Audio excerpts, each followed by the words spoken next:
Jesus. Praise the Lord. Hallelujah. எல்லாரும் கரங்களை உயர்த்தி ஆண்டவர் நாமத்தை மகிமைப்படுத்துவோம். ஹalleluya. கர்த்தர் நல்லவர், கிருபையாய் நம் நடுவிலே கர்த்தர் கடந்த நாட்கள் எல்லாம் அதிசயமான காரியங்களை செய்து கொண்டிருந்தார். இந்த நாளிலும் கர்த்தர் செய்து கொண்டிருக்கிறார்.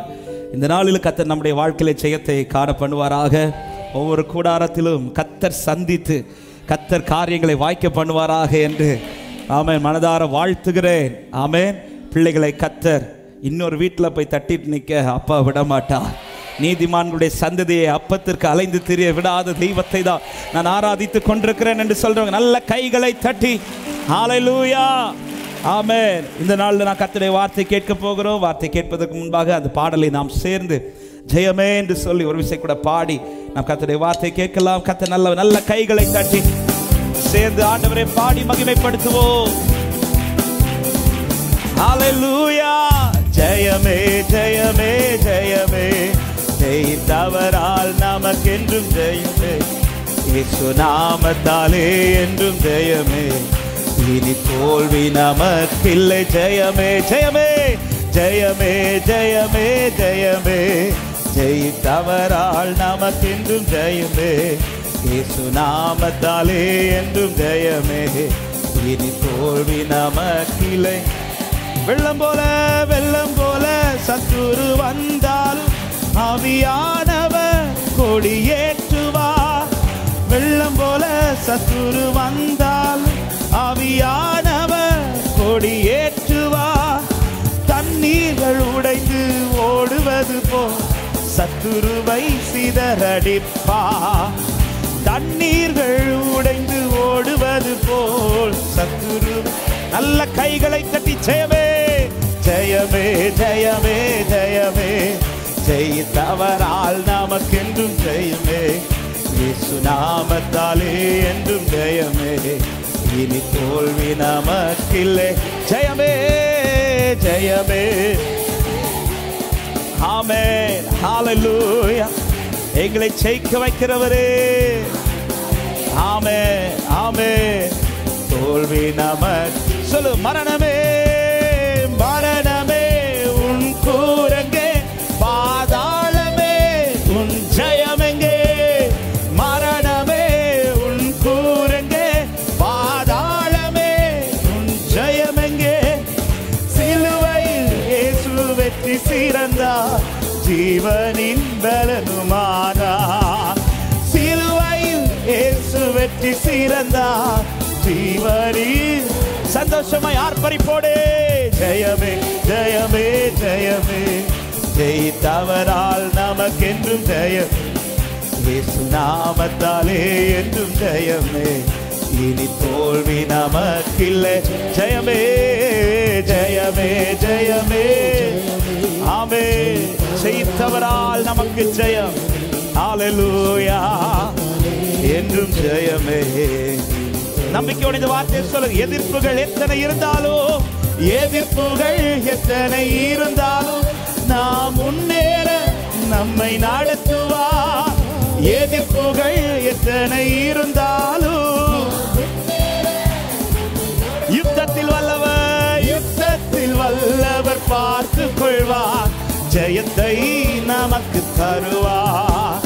யுத்தத்தில் வல்லவர் பார்த்து கொள்வார், ஜெயத்தை நமக்கு பாடுவோம். ஜெயமே ஜெயமே ஜெயமே ஜெயமே ஜெயித்தவரால் நமக்கென்றும் ஜெயமே, இயேசு நாமத்தாலே என்றும் ஜெயமே, இனி தோல்வி நமக்கில்லை.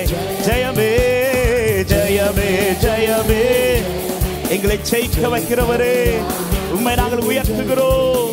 இயேசு நாமத்தாலே என்றும் ஜெயமே. இனி நல்ல கைகளை தட்டி நமக்கு ஜெயம் கொடுக்கிற தேவனுக்கு ஸ்தோத்திரம். ஹalleluya. நன்றி செலுத்துகிறோம் ஆண்டவரே, தாழ்த்துகிறோம். இந்த நாளிலும் எங்களோடு கூட கர்த்தர் பேசும் ஆண்டவரே. எப்படி ஜெயிக்க வேண்டும் என்பதை கர்த்தர் இந்த நாளிலே எங்களோடு இடைபடும்படி எங்களை அர்ப்பணிக்கிறோம். அடியானை மறைத்து கர்த்தர் வெளிப்படும். நீர் பேசுவீராக. பேசப்படுகிற வார்த்தைகள் ஒவ்வொருவருக்குள்ளேயும் பலன் கொடுக்க கிருபை செய்யும். நீர் மாத்திரம் மகிமைப்படும். இயேசுவின் நாமத்தில் பிதாவே. ஆமென். ஹalleluya. நம்மை ஜெயிக்க வைக்கிற தேவனுக்கு கரங்களை உயர்த்தி ஹalleluya. கர்த்தர் நல்லவர். இந்த நாளிலும் ஒரு காரியத்தை ஆவியானவர் கடந்த நாளிலே தியானிக்க வைத்தார். யார் ஜெயிக்க முடியும்? ஒவ்வொரு நாளும் கர்த்தர் நம்மோடு இடைப்பட்டு கொண்டிருக்கிறார்.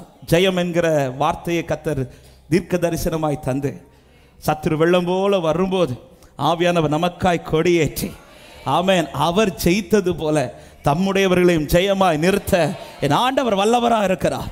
அப்படியானால் ஜெயிக்கிறவர்கள் செய்ய வேண்டிய ஒரு காரியத்தை இந்த நாளிலே ஆவியானவர் நம்மோடு கூட பேச விரும்புகிறார். ஜெயிக்கிறவர்கள் என்ன செய்யணும்? யாரை கர்த்தர் ஜெயிக்க வைக்கிறார் என்றால், துதிக்கிறவர்களை கர்த்தர் ஜெயமாய் நிறுத்த வல்லவராக இருக்கிறார். ஒரு வசனத்தை வாசிக்கலாம். 2 நாளாகமம் 20வது அதிகாரம் அதனுடைய 22வது வசனத்தை வாசிக்க கேட்கலாம். 2 நாளாகமம் 20வது அதிகாரத்தின் 22வது வசனம். அவர்கள் பாடி துதி செய்ய தொடங்கின போது யூதாவுக்கு விரோதமாய் பதிவிருந்த அம்மோன் புத்திரரையும் மோவாபியரையும் சேயீர் மலை தேசத்தாரையும் ஒருவருக்கு விரோதமாய் ஒருவரை கர்த்தர் எழும்ப பண்ணினதினால் அவர்கள் வெட்டுண்டு விழுந்தார்கள். கரங்களை உயர்த்தி ஆமென் என்று சொல்லுங்க பார்க்கலாம். அவர்கள் பாடி துதி செய்ய தொடங்கின போது, இந்த சம்பவம் படித்தவர்களுக்கு தெரியும்.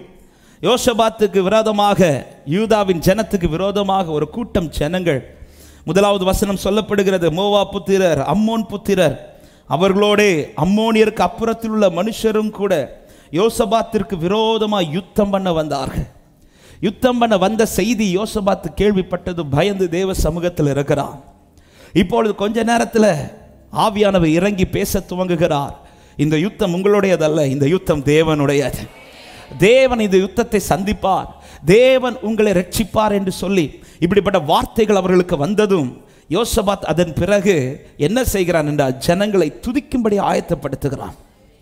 அதுதான் நாம் வாசிக்க கேட்டோம். அவர்கள் பாடி துதி செய்ய தொடங்கின போது எவர்கள் அவனுக்கு விரோதமாய் வந்தார்களோ அவர்கள் முறிந்து விழுந்தார்கள். முறிந்து விழுவேன் என்று நினைத்த அவர்களை கர்த்தர் நிமிர்ந்து நிற்க பண்ணினார். ஹல்லேலூயா.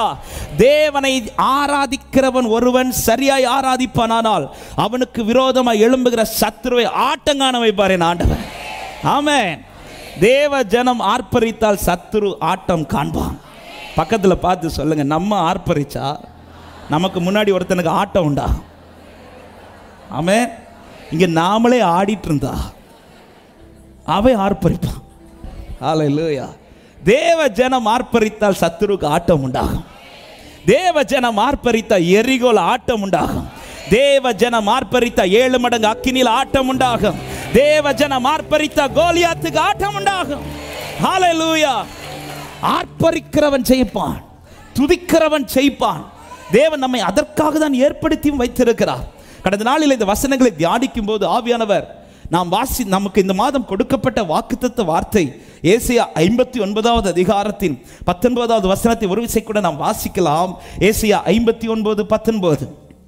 வெள்ளம் போல் சத்துரு வரும்போது முதல்ல வாசிங்க. அப்பொழுது சூரியன் அஸ்தமிக்கும் திசை தொடங்கி கர்த்தரின் நாமத்துக்கு சூரியன் உதிக்கும் திசை தொடங்கி அவருடைய மகிமைக்கும் பயப்படுவார்கள். வெள்ளம் போல சத்துரு வரும்போது கர்த்தருடைய ஆவியானவர் அவனுக்கு விரோதமாய் கொடியேற்றுவார். ஆவியானவர் கொடியேற்றுவதற்கு முன்பாக சத்துரு எதை பார்க்க வைக்கிறார் என்றால், எதை பார்த்து பயப்படுகிறான் என்றால், ஆமென், அவருடைய மகிமையை பார்த்து பயப்படுகிறான். மகிமையை பார்த்து பயப்பட்டு அவன் தடங்கி நிற்கும் போது வேதம் சொல்லுகிறது, ஆவியானவர் ஜெயக்கொடி ஏற்றுவார். எங்கிருந்து எங்க வர மகிமை பார்க்கிறான் என்றால், சூரியன் அஸ்தமிக்கும் திசை துவங்கி சூரியன் உதிக்கும் திசை வரைக்கும். இந்த காலை நேரத்தில் ஆவியான இந்த வார்த்தையை காண்பித்து இன்னொரு வசனத்தையும் ஆண்டவர் காண்பித்து கொடுத்தார். அங்கே சூரியன் உதிக்கும் திசையிலிருந்து அஸ்தமிக்கும் திசை வரையிலும் இந்த மகிமை, அது என்ன மகிமை? இந்த மகிமை எப்படி அவன் கண்டான்? இந்த மகிமை எப்படி உண்டானது? ஹல்லேலூயா. சங்கீதக்காரன் 113வது சங்கீதத்தின் 3வது வசனத்திலே இப்படி சொல்லுகிறார். வாசிங்கள். 113வது சங்கீதத்தின் 3வது வசனம். சூரியன் உதிக்கும் திசை தொடங்கி அது அஸ்தமிக்கும் திசை மட்டும் கர்த்தருடைய நாமம் துதிக்கப்படுவதாக. கரங்களை உயர்த்தி சத்தமாய் ஆமென் என்று சொல்லுங்க பார்க்கலாம். சூரியன் உதிக்கும் திசை தொடங்கி சூரியன் அஸ்தமிக்கும் திசை வரைக்கும் எவன் ஒருவன் கர்த்தருடைய நாமத்தை துதித்துக் கொண்டிருக்கிறானோ, சத்துருவின் கண்கள் முதல்ல எதை பார்க்கும் தெரியுமா? அந்த நாமம் உயர்த்தப்படும் போது அந்த நாமம் மகிமைப்படுகிறதை கண்டு பயப்படுவார். அப்படி நாமம் மகிமைப்படுமானால் ஒருவர் எனக்காய் ஜெயக்கொடி ஏற்ற துவங்கி விடுவார். அப்பொழுது சத்துரு வெள்ளம் போல வரும்போது ஆவியானவர் எனக்காய் ஜெயக்கொடி ஏற்றுவார். ஹல்லேலூயா, ஆமென். அப்ப தேவ பிள்ளைங்க செய்ய வேண்டியதை செய்தா கர்த்தர் செய்ய வேண்டியதை செய்வார். ஆமென். தேவ பிள்ளைகளிடத்தில் கர்த்தர் எதிர்பார்க்கிறது அதுதான். உன்னுடைய வாழ்க்கையில தேவனை துதிக்கிற ஆராதனை, துதிக்கிற துதி. ஆமென். யோசபாத் தேவனை துதிக்க துவங்கினதும் சத்துருக்களுக்குள்ளே நடுக்கமும் சத்துருக்களுக்குள்ளே கலங்கடிப்பும் உண்டாகிவிட்டது. இன்னைக்கு சத்துரு முதல்ல நம்மளை கை வைக்கிறது எங்க தான் கை வைப்பா தெரியுமா? ஆண்டவர் ஆராதிக்கிறதுல. ஆமென். ஏன் சத்துரு நம்மளை ரொம்ப போராடுறான் தெரியுமா? அவன் நின்ன ஸ்தானத்தில் ஆண்டவர் இப்ப நம்மளை நிக்க வச்சிருக்கிறார். நான் சொல்றது புரியும் நினைக்கிறேன். ஹல்லேலூயா. அவன் விழுந்தவன், அவன் தள்ளப்பட்டவன். எங்கிருந்து விழுந்தான் தெரியுமா? தேவனை ஆராதிக்கிற ஒரு கூட்டத்தில் பிரதானமான தூதனாய் அவனை வைத்திருந்தார். ஆமென். அவனுக்கு கொஞ்சம் பெருமை வந்துச்சு. தேவனுக்கு ஒத்து நான் தன்னை பார்த்தபோது அவன் பரலோகத்திலிருந்து தள்ளப்பட்டான். தள்ளப்பட்டதும் அவனுக்கு இருந்த பலனை போல, அவனுக்கு இருந்த மகிமை போல இன்னொரு தூதனை கொண்டு வந்து நிறுத்துவார்னு பார்த்தா அவர் எடுத்து நிறுத்தின பாத்திரம் வெறும் மண்ணாகி என்னை கண்டு நிறுத்தினதுனால, ஹல்லேலூயா, இது அவனுக்கு தாங்க முடியல. எனவேதான் தேவ பிள்ளைகள் ஆராதிப்பதற்கு விரோதமான எந்த காரியத்தையும் செய்வதில் சத்துரு தீவிரம் காட்டி கொண்டிருப்பான். தேவ பிள்ளையே, ஒரு காரியத்தை நல்லா புரிஞ்சுக்கோங்க. உங்க வாழ்க்கையில துதி என்பது குறையாமல் இருக்குமானால் உங்கள் முன்பாய் சத்துருக்கு நிற்க முடியாது. ஆமென். எந்த சூழ்நிலையிலும் துதிக்கிறதுல பழகுங்கள். எந்த சூழ்நிலை வாயில ஸ்தோத்திரத்தை சொல்லுவதில் பழகுங்கள். எப்பொழுதும் கர்த்தரை மகிமைப்படுத்தி கொண்டே இருங்கள்.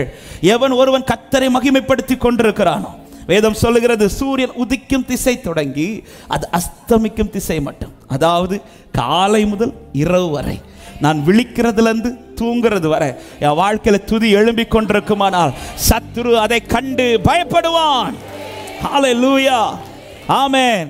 ஆண்டவர் அதுதான் சொல்றார், நீங்க என் நாமத்தை துதிங்க சொல்லிட்டு சொல்றார், என் ஜனங்கள் ஒருபோதும் வெட்கப்பட்டு போவதில்லை.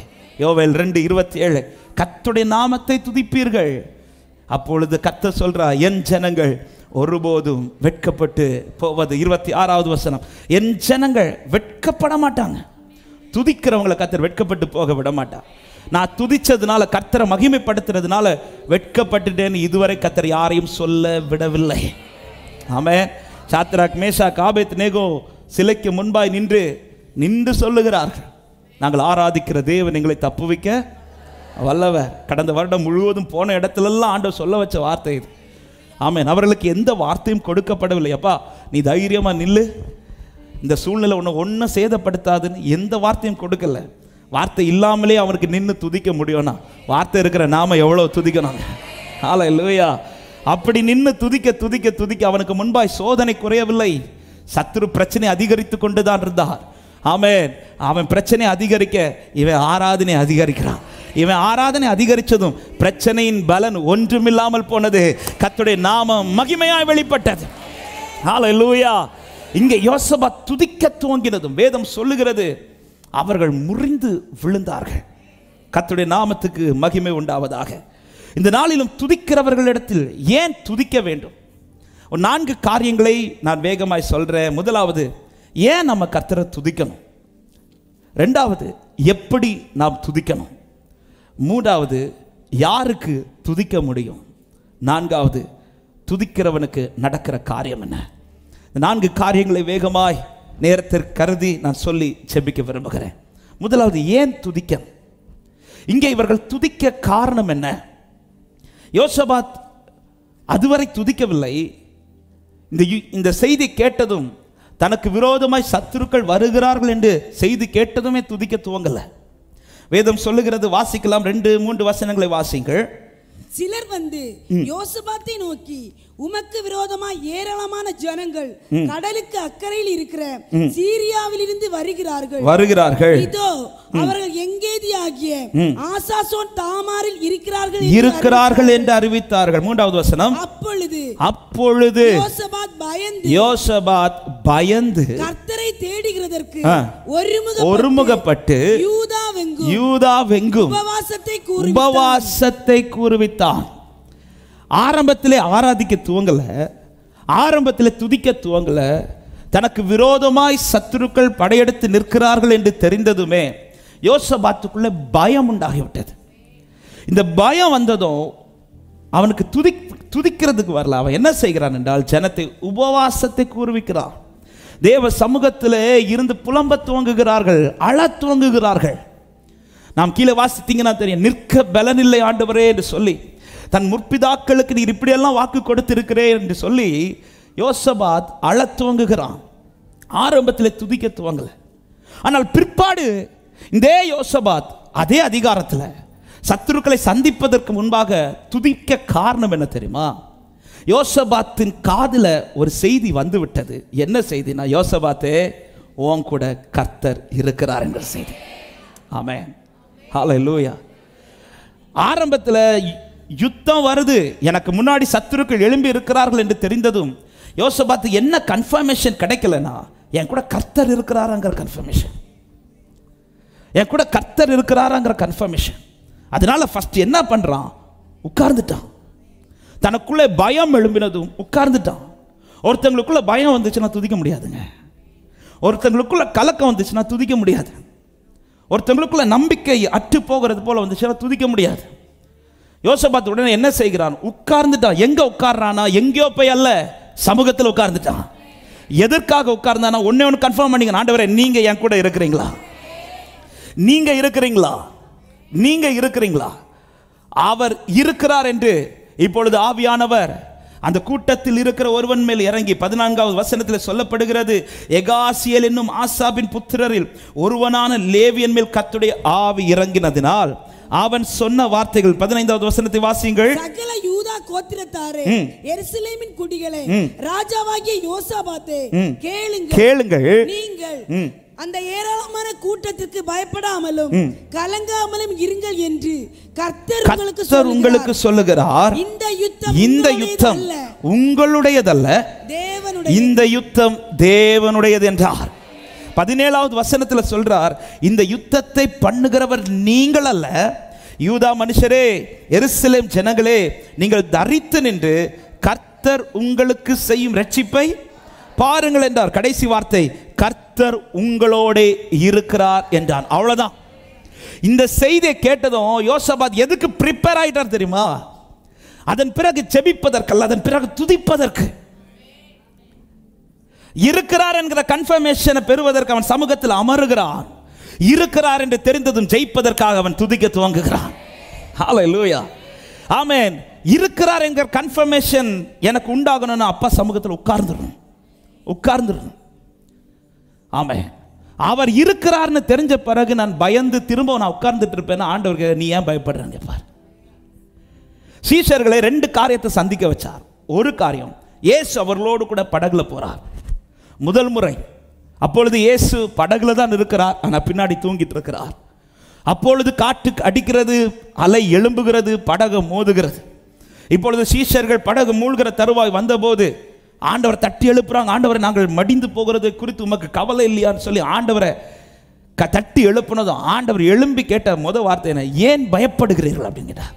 ஏன் பயப்படுற, ஏன் பயப்படுற?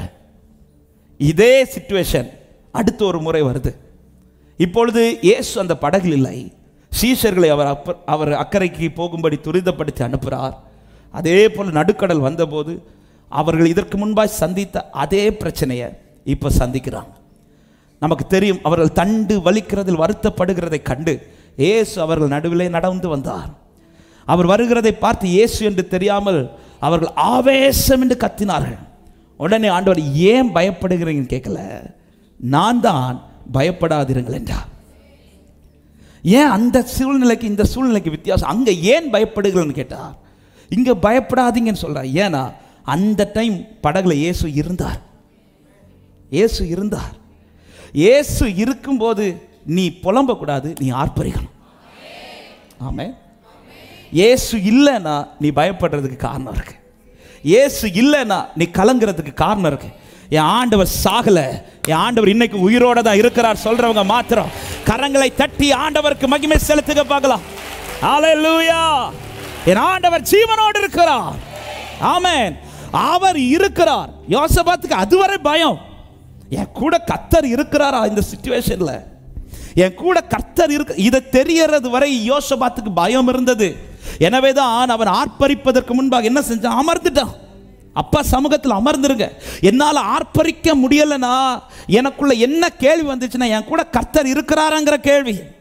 இந்த பாதையில் கர்த்தர் இருக்கிறாரா, இந்த சிச்சுவேஷனை சந்திக்கிறேனே இதுல கர்த்தர் இருக்கிறாரா, இப்படி ஒரு கேள்வி ஒரு தேவ பிள்ளைக்கு எழும்புதுன்னா நீங்கள் செய்ய வேண்டிய பிரதானமான காரியம் எங்கேயோ போய் அமர்ந்துடாதீங்க, சமூகத்தில் உட்கார்ந்துருங்க. சமூகத்தில் உட்கார்ந்துருங்க. கர்த்தர் வெளிப்படுத்துவார். ஆமென். உட்கார்ந்துட்டீங்கன்னா கர்த்தர் இருக்கிறாரா இல்லையா என்பது உங்களுக்கு தெரியும். கர்த்தர் இருக்கிறார் என்று கன்ஃபர்மேஷன் மட்டும் உங்களுக்கு கிடைச்சிச்சுன்னா அதன் பிறகு நீ சோர்ந்து போகாதே, நீ ஆர்ப்பரிக்க துவங்கு. உனக்கா யுத்தத்தை அவர் செய்ய துவங்குவார். ஆமென். வெயிட் பண்றார். இப்பொழுது ஆவியானவர் இறங்கி எகாசியேல் மூலமாய் சொல்லுகிறார், உங்களோடு கூட கர்த்தர் இருக்கிறார். இந்த வார்த்தை கேள்விப்பட்டதும் 18வது வசனம் சொல்லப்படுகிறது, அப்பொழுது யோசபாத் தரை மட்டும் முகம் குனிந்தான். சகல யூதா கோத்திரத்தார் எருசலேமின் குடிகளும் கர்த்தரை பணிந்து கொள்ள கர்த்தருக்கு முன்பாய் தாழ விழுந்து 19 கடைசி சொல்லப்படுகிறது, இஸ்ரவேலின் தேவனாகிய கர்த்தரை மகா சத்தத்தோட கம்பீரமாய் இருக்கிறார்னு தெரிஞ்சதும் அவன் ஆராதிக்க தொடங்கிட்டான். ஆராதிக்க தொடங்கிட்டான். ஆமென். ஏன் உடனே ஆராதிக்க துவங்கினான் என்றால் யூதா ஜனத்துக்கு நல்லா தெரியும், அவர் இருக்கிறார் என்கிற செய்தி வருதுன்னா அவர் இருக்கணும்னா இஸ்ரவேலிலே துதி எழும்பிட்டு இருக்கணும். ஆமென். சங்கீதத்தில் வேதம் சொல்லுகிறது, இஸ்ரவேலின் துதிகளில் வாசமா இருக்கிற தேவன். 22:3 இருக்கிறார்னு தெரிஞ்சதும் யோசபாத் எதுல ஃபோக்கஸ் பண்ண தொடங்கிட்டானா, அவர் இருக்கணும்னா அவருக்கான மகிமை நம் நடுவில் எழும்பிட்டே இருக்கணும். அவர் இருந்து யுத்தம் பண்ணணும்னா இனி நான் பார்க்க வேண்டியது சத்துருவை இல்லை, இனி நான் பார்க்க வேண்டியது கர்த்தரை. இனி நான் உயர்த்த வேண்டியது சத்துருவின் மேன்மை அல்ல, இனி நான் உயர்த்த வேண்டியது கர்த்தருடைய மேன்மையை. இனி நான் பாட வேண்டியது சத்துருவை குறித்தல்ல, இனி நான் பாட வேண்டியது கர்த்தரை குறித்து. ஹல்லேலூயா. இருக்கிறார் என்று தெரிந்ததும் யோசபாத் அடுத்து எதுல ஃபோக்கஸ் பண்றானா, எப்படி அவரை இன்னும் உட்கார வைக்கலாம், எப்படி அவரை உட்கார வைக்கலாம். அவர் ரொம்ப பிரியப்பட்டு உட்காரணும்னா நான் என்ன செய்யணும்னா அவரை ரொம்ப பாடணும். ஹலோ. அவர் எனக்கு இருக்கிறேன்ட்டார், இனியும் பிடிச்சி என் நடுவில் அவர் உட்கார வைக்கணும்னா நான் என்ன செய்யணும், அவர் பிரிய பாடுற பாட்டை பாடணும். ஒரு காரியத்தை நல்லா புரிஞ்சுக்கோங்க, நீங்கள் பாடினா அவர் உட்கார்ந்துருவார். நம்பிக்கை வரல பார்த்தீங்களா? நான் பாடினா உட்காருவார் நம்புறவங்க மாற்ற நான் கையை வைத்து ஆமிச்சு பக்கத்தில் பார்த்து சொல்லுங்க, உங்கள் பாட்டு அவருக்கு ரொம்ப பிடிக்கும்னு சொல்லுங்க. சிலர்லாம் யோசி, அப்படியா, என் புருஷனுக்கே பிடிக்காது அது. ஆமென். நீங்க பாடினா பிடிக்கும். ஹல்லேலூயா. ஆமென். அவர் உட்கார வைக்கிறதற்கு பெரிய ஆயுதம் என்ன தெரியுமா, அவர் பிரியப்படுற மாதிரி ஆராதனை செலுத்திட்டே இருப்பீங்கன்னா, அவர் குகந்த ஆராதனை ஒருவன் ஏறெடுப்பானால் அந்த ஆராதனை விட்டு என் தேவன் விலகி செல்ல மாட்டார். அவனுக்கு ஏதோ ஒன்றை கர்த்தர் செய்து கொண்டிருப்பார். விசுவாசிக்கிறவங்க மாத்திரம் நல்ல கைகளை தட்டி ஆண்டவருக்கு மகிமை செலுத்துக பார்க்கலாம். ஹல்லேலூயா. ஆமென். அவர் இருக்கிறார்னு தெரிஞ்சதும் எனக்குள் எழும்ப வேண்டியது அதுதான். யோசபாத் இருக்கிறாருங்கிறது தெரிந்ததும் துதிக்க துவங்கிட்டான். எனவேதான் செப்பனியா 3 இப்படி சொல்லப்படுகிறது. 14-15 வசனங்களை வாசியுங்கள். செப்பனியா 3வது அதிகாரம் 14-15 வசனங்கள். சீயோன் குமாரத்தியே கம்பீரித்து பாடு, இஸ்ரவேலரே ஆர்ப்பரியுங்கள், எருசலேம் குமாரத்தியே நீ முழு இருதயத்தோடு மகிழ்ந்து நீ கம்பீரித்து பாடு. ஏன் கம்பீரித்து பாடு? 15வது வசனம். கர்த்தர் உன் ஆக்கினைகளை அகற்றி உன் சத்துருக்களை விலக்கினார். இஸ்ரவேலின் ராஜாவாகிய கர்த்தர் உன் நடுவில் இருக்கிறார். போதும், அவர் இருக்கிறார்ல, நீ பாட துவங்கிற. ஆமென். கர்த்தர் என் கூட இருக்கிறாருங்கிறதை சத்துரு அறிந்து கொள்ளுகிற ஒரு விதம் தான் நான் அவருக்கு ஏறெடுக்கிற ஆராதனை. ஹல்லேலூயா. ஆமென். அவருக்காக அவர் ஆராதிக்கிறதுல உறுதியா இருங்க. ஆமென். அடிக்கடி சொல்ற வார்த்தை, ஆராதனை என்பது அவர் எனக்கு செய்கிற நன்மையின் அடிப்படையில் அல்ல, அவர் மேல நான் வச்சிருக்கிற நம்பிக்கையின் அடிப்படையில், நன்மையின் அன்பின் அடிப்படையில் அவர் ஆராதிச்சுட்டே இருந்துங்க. ஆமென். ஆராதிச்சு தோத்ததா யாரையும் வேதத்தில் சொல்லப்படலை. ஆமென். இருக்கிறார். யோசபாத்துக்கு நல்லா தெரியும், அவர் இன்னும் உட்காரணும்னா அவருக்கு ஒரு சிங்காசனத்தை போடணும். எப்படி சிங்காசனத்தை போடுறது? துதி எழுப்பினா போதும், துதி எழுப்பினா போதும். இப்பொழுது அவரை உயர்த்த தோக்கிறான். தாவீதை பாருங்க, கோலியாத்தை முறியடிக்க போகும்போது தாவீது எது ரொம்ப தாக்கிச்சு தெரியுமா? தாவீது கோலியாத் வந்து நிற்கிறதல்ல அவனுக்கு பாரமாப்பட்டது. 40 நாள் வந்து நின்னது கூட பாரமாப்படல. அவனுக்கு எது பாரமாயிடுச்சுன்னா தன் தெய்வத்தை நிந்திச்சிட்டான். அதுவும் எப்படி நிந்திக்கிறான்னா, தன்னுடைய தெய்வர்களை சொல்லி நிந்திக்கிறான். தன்னுடைய தேவர்களுடைய நாமத்தை சொல்லி இஸ்ரவேலின் தேவனை நிந்திக்கிறான். தாவீதுக்கு இது பொறுக்க முடியல. ஏன்னா தாவீதுக்கு நல்லா தெரியும், இந்த பூமியில ஆராதிக்கத்தக்க ஒரே ஒரு நாமம் உண்டுனா அது நான் ஆராதிக்கிற இயேசுவின் நாமம் உண்டு. அப்படி சொல்றவங்க மாத்திர கையை உயர்த்தி சத்தமாய் ஆமென் என்று சொல்லுங்க பார்க்கலாம். ஹல்லேலூயா. அவன் எப்படி ஆண்டோட நாமத்தை, இங்கே தாவீதுக்கு கோபம் வர ரீசனே அதுதான். அவன் தன்னுடைய தேவர்களுடைய நாமத்தை சொல்லி ஆண்டோட நாமத்தை நிந்திக்கும் போது தாவீது எப்படி பார்க்கறானா, அவன் தேவர்கள் நாமத்தை மேலே வச்சுட்டு ஏன் அப்பா நாமத்தை கீழே வைக்கிறான். தாவீதுக்கு இப்போ நிரூபித்து காட்டணும், கோலியாத்தே நீ சொல்லுகிற நாமங்கள் வெறும் நாமங்கள் தான், ஆனால் நான் ஆராதிக்கிற நாமம் எல்லா நாமத்தை விட மேலான நாமம். அந்த நாமம் ஒன்றே வல்லமையுடைய நாமம். அந்த நாமத்திற்கு இணையான வேறொரு நாமம் இல்லை என்று சொல்றவங்க மாத்திரம் நல்ல கைகளை தட்டி இயேசு நாமமே ஜெயம் ஜெயமே, சாத்தானின் சக்தி ஒன்றுமில்லையே. இயேசு நாமமே ஜெயம் ஜெயமே, சாத்தானின் சக்தி. சொல்லுங்க ஹல்லேலூயா ஹல்லேலூயா ஹோசன்னா ஹல்லேலூயா ஹல்லேலூயா வே ஹோ ஹல்லேலூயா ஆமென் ஹல்லேலூயா. தாவீதுக்கு இப்ப பொறுக்க முடியல. அவன் தன் தேவர்கள் கூட்டத்து கூட ஆண்டோட நாமத்தை சொல்றான். ஒரு தேவ பிள்ளை நம்முடைய ஆண்டவரை எந்த இடத்துலையும் குறுகி காட்டிடக்கூடாது. 3 பேர் இருக்க கூட்டத்தில் ஆண்டவர் கிடையாது. ஹலோ, 3 பிக்சர் இருக்கும், அதுல ஒரு பிக்சர் ஆண்டவர் பிக்சர். நோ, அவர் நாமம் ஒன்றே மேலான நாமம், அவர் நாமம் ஒன்றே வல்லமை உள்ள நாமம். அந்த நாமத்திற்கு இணையான வேறொரு நாமம் கிடையாது என்று விசுவாசிக்கிறவங்க நல்ல கைகளை தட்டி உயர்த்தி ஆண்டவரை மகிமைப்படுத்துங்க பார்க்கலாம். அவர் நாமத்திற்கு இணையான ஜீசஸ். ஹல்லேலூயா ஹல்லேலூயா.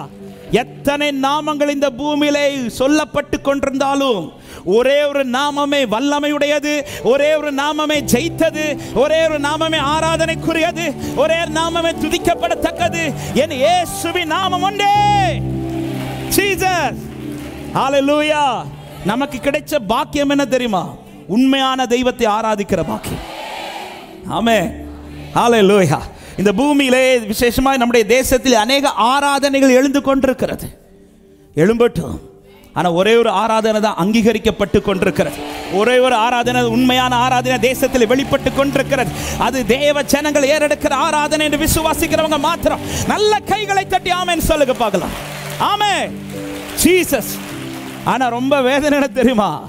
அவர்கள் ஆராதிக்கிற ஆராதனையை பார்க்கும்போது நம்ம எல்லாம் ஒண்ணுமே கிடையாது. உண்மையா ஆராதிக்கிறாங்க, உண்மையா ஆராதிக்கிறாங்க, தெரியாமல் ஆராதித்துக் கொண்டிருக்கிறார்கள். நமக்கு தேவன் கிருபையாய் இந்த பாக்கியத்தை தந்திருக்கிறார். வேதம் சொல்லுகிறது, நாம் தொழுது கொள்ளுகிற பொழுதெல்லாம் அவர் நமக்கு தூரமாய் அல்ல, எனக்கு சமீபமாய் வந்து இருக்கிறார். இந்த தெய்வத்தை சொந்தமாய் கொண்ட ஜனங்கள் வலது கரத்தை உயர்த்தி இயேசுவேன்னு சொல்லுங்க பார்க்கலாம். ஹல்லேலூயா.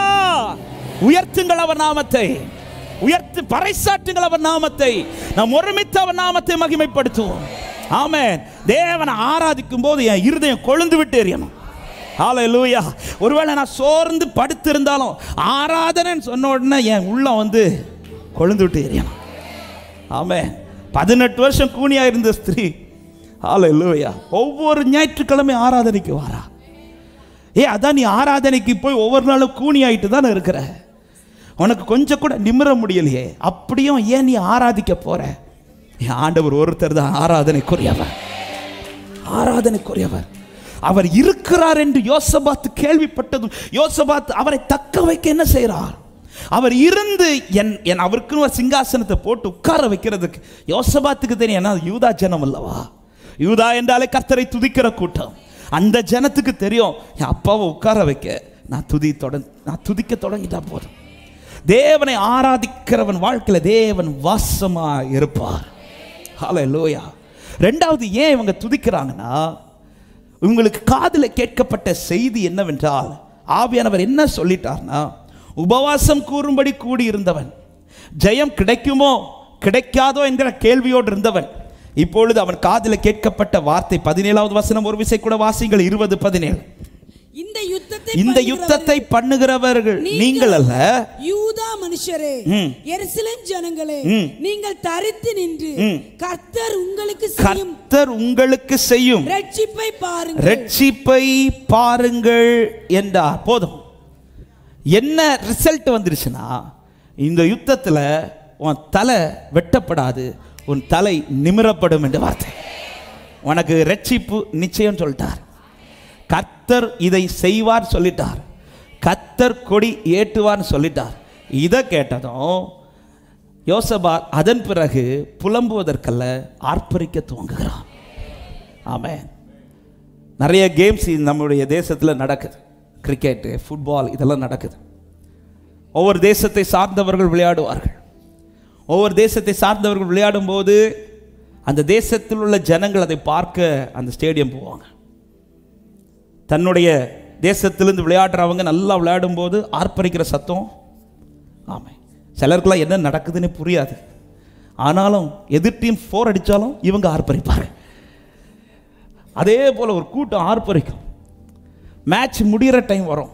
மேட்ச் முடிகிற டைம் வரும்போது நாங்கள் எந்த தேசத்தை சார்ந்தவர்களோ அவங்க விளையாடும்போது அவங்க ஜெயிக்க போகிறாங்கன்னு தெரிஞ்சிச்சுன்னா இங்கே ஆர்ப்பரிப்பு இன்னும் அதிகமாகிடும்.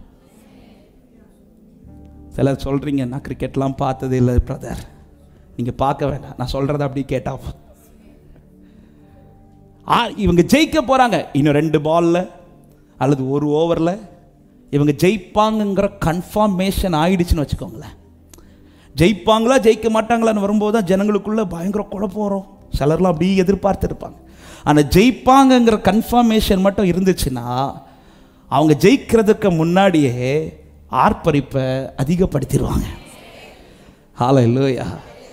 ஒரு உலக மனுஷன், தான் நம்பி இருக்கிற ஒரு உலக மனுஷன் இந்த காரியத்தில் ஜெயிப்பான்னு வரும்போதே அதை பார்த்து கொண்டிருக்கிற ஒருத்தன் ஆர்ப்பரிப்பானால், நான் ஆராதிக்கிற ஆண்டவர் ஜெயிப்பாரா என்கிற அல்ல, அவர் ஜெயித்து விட்டார். ஆர்ப்பரிக்க விரும்புறவங்க மாத்திரம், ஆர்ப்பரிக்க விரும்புறவங்க மாத்திரம் நல்ல கைகளை தட்டி, என் கர்த்தர் ஜெயித்தவர். ஜீசஸ். யோசபாத்தே, இன்னும் யுத்தமே முடியல, ஏன் ஆர்ப்பரியே சொல்லிட்டார் அவர்.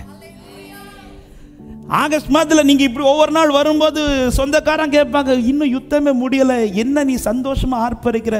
கொடி ஏத்திட்டார். ஆமே, கொடி ஏத்திட்டார். என்ன கொடி? இது தோல்வியின் சின்னம் அல்ல. ஆமா, ஒருத்தங்க இறந்த உடனே கொடி பாடி இதுல ஏத்துவாங்களே, அந்த கொடியும் கிடையாது. இவர் உயிரோட இருக்கிறார். இவர் ஜெயிச்சிட்டாரு. ஜெய கம்பீர சத்தம் எனக்குள் இருக்கிறது என்று விசுவாசிக்கிறவங்க, குளோரபலாஷா இயேசு நாமமே ஜெயம் ஜெயமே, சாத்தானின் சக்தி ஒன்றுமில்லையே.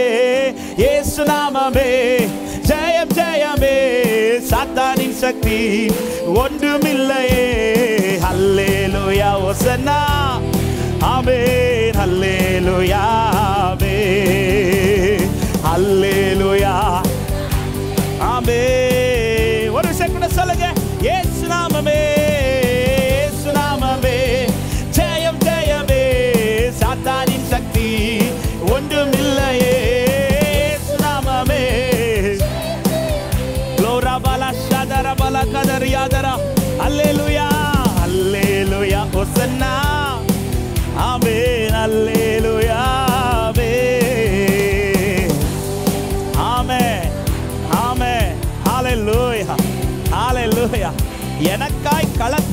இறங்கி விளையாடுகிறவர் ஜெயிப்பாரா என்கிற கேள்வி நமக்குள்ள வரவே கூடாது. ஹலோ, எனக்காய் களத்தில் இறங்கி விளையாடுகிறவர் யார் தெரியுமா? எல்லாத்தையும் ஜெயித்தவர் விளையாடிட்டு இருக்கிறார். ஆமென். நான் என்ன செய்யணும்? அவர் ஜெயத்தை ஆரம்பத்தில் கொண்டாட தொடங்கி இயேசுவின் நாமத்தில் நான் விசுவாசிக்கிறேன். அவர் ஜெயிக்க தொடங்கிட்டார், ஜெயிக்க வச்சிட்டு இருக்கிறார். ஆர்ப்பரிக்க துவங்கு சபையே.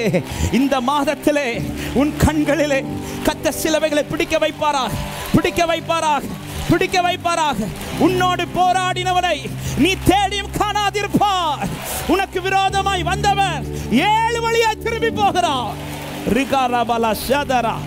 அவர் களத்தில் நிற்கும் போது நீ ஏன் பயந்துட்டு இருக்கிற?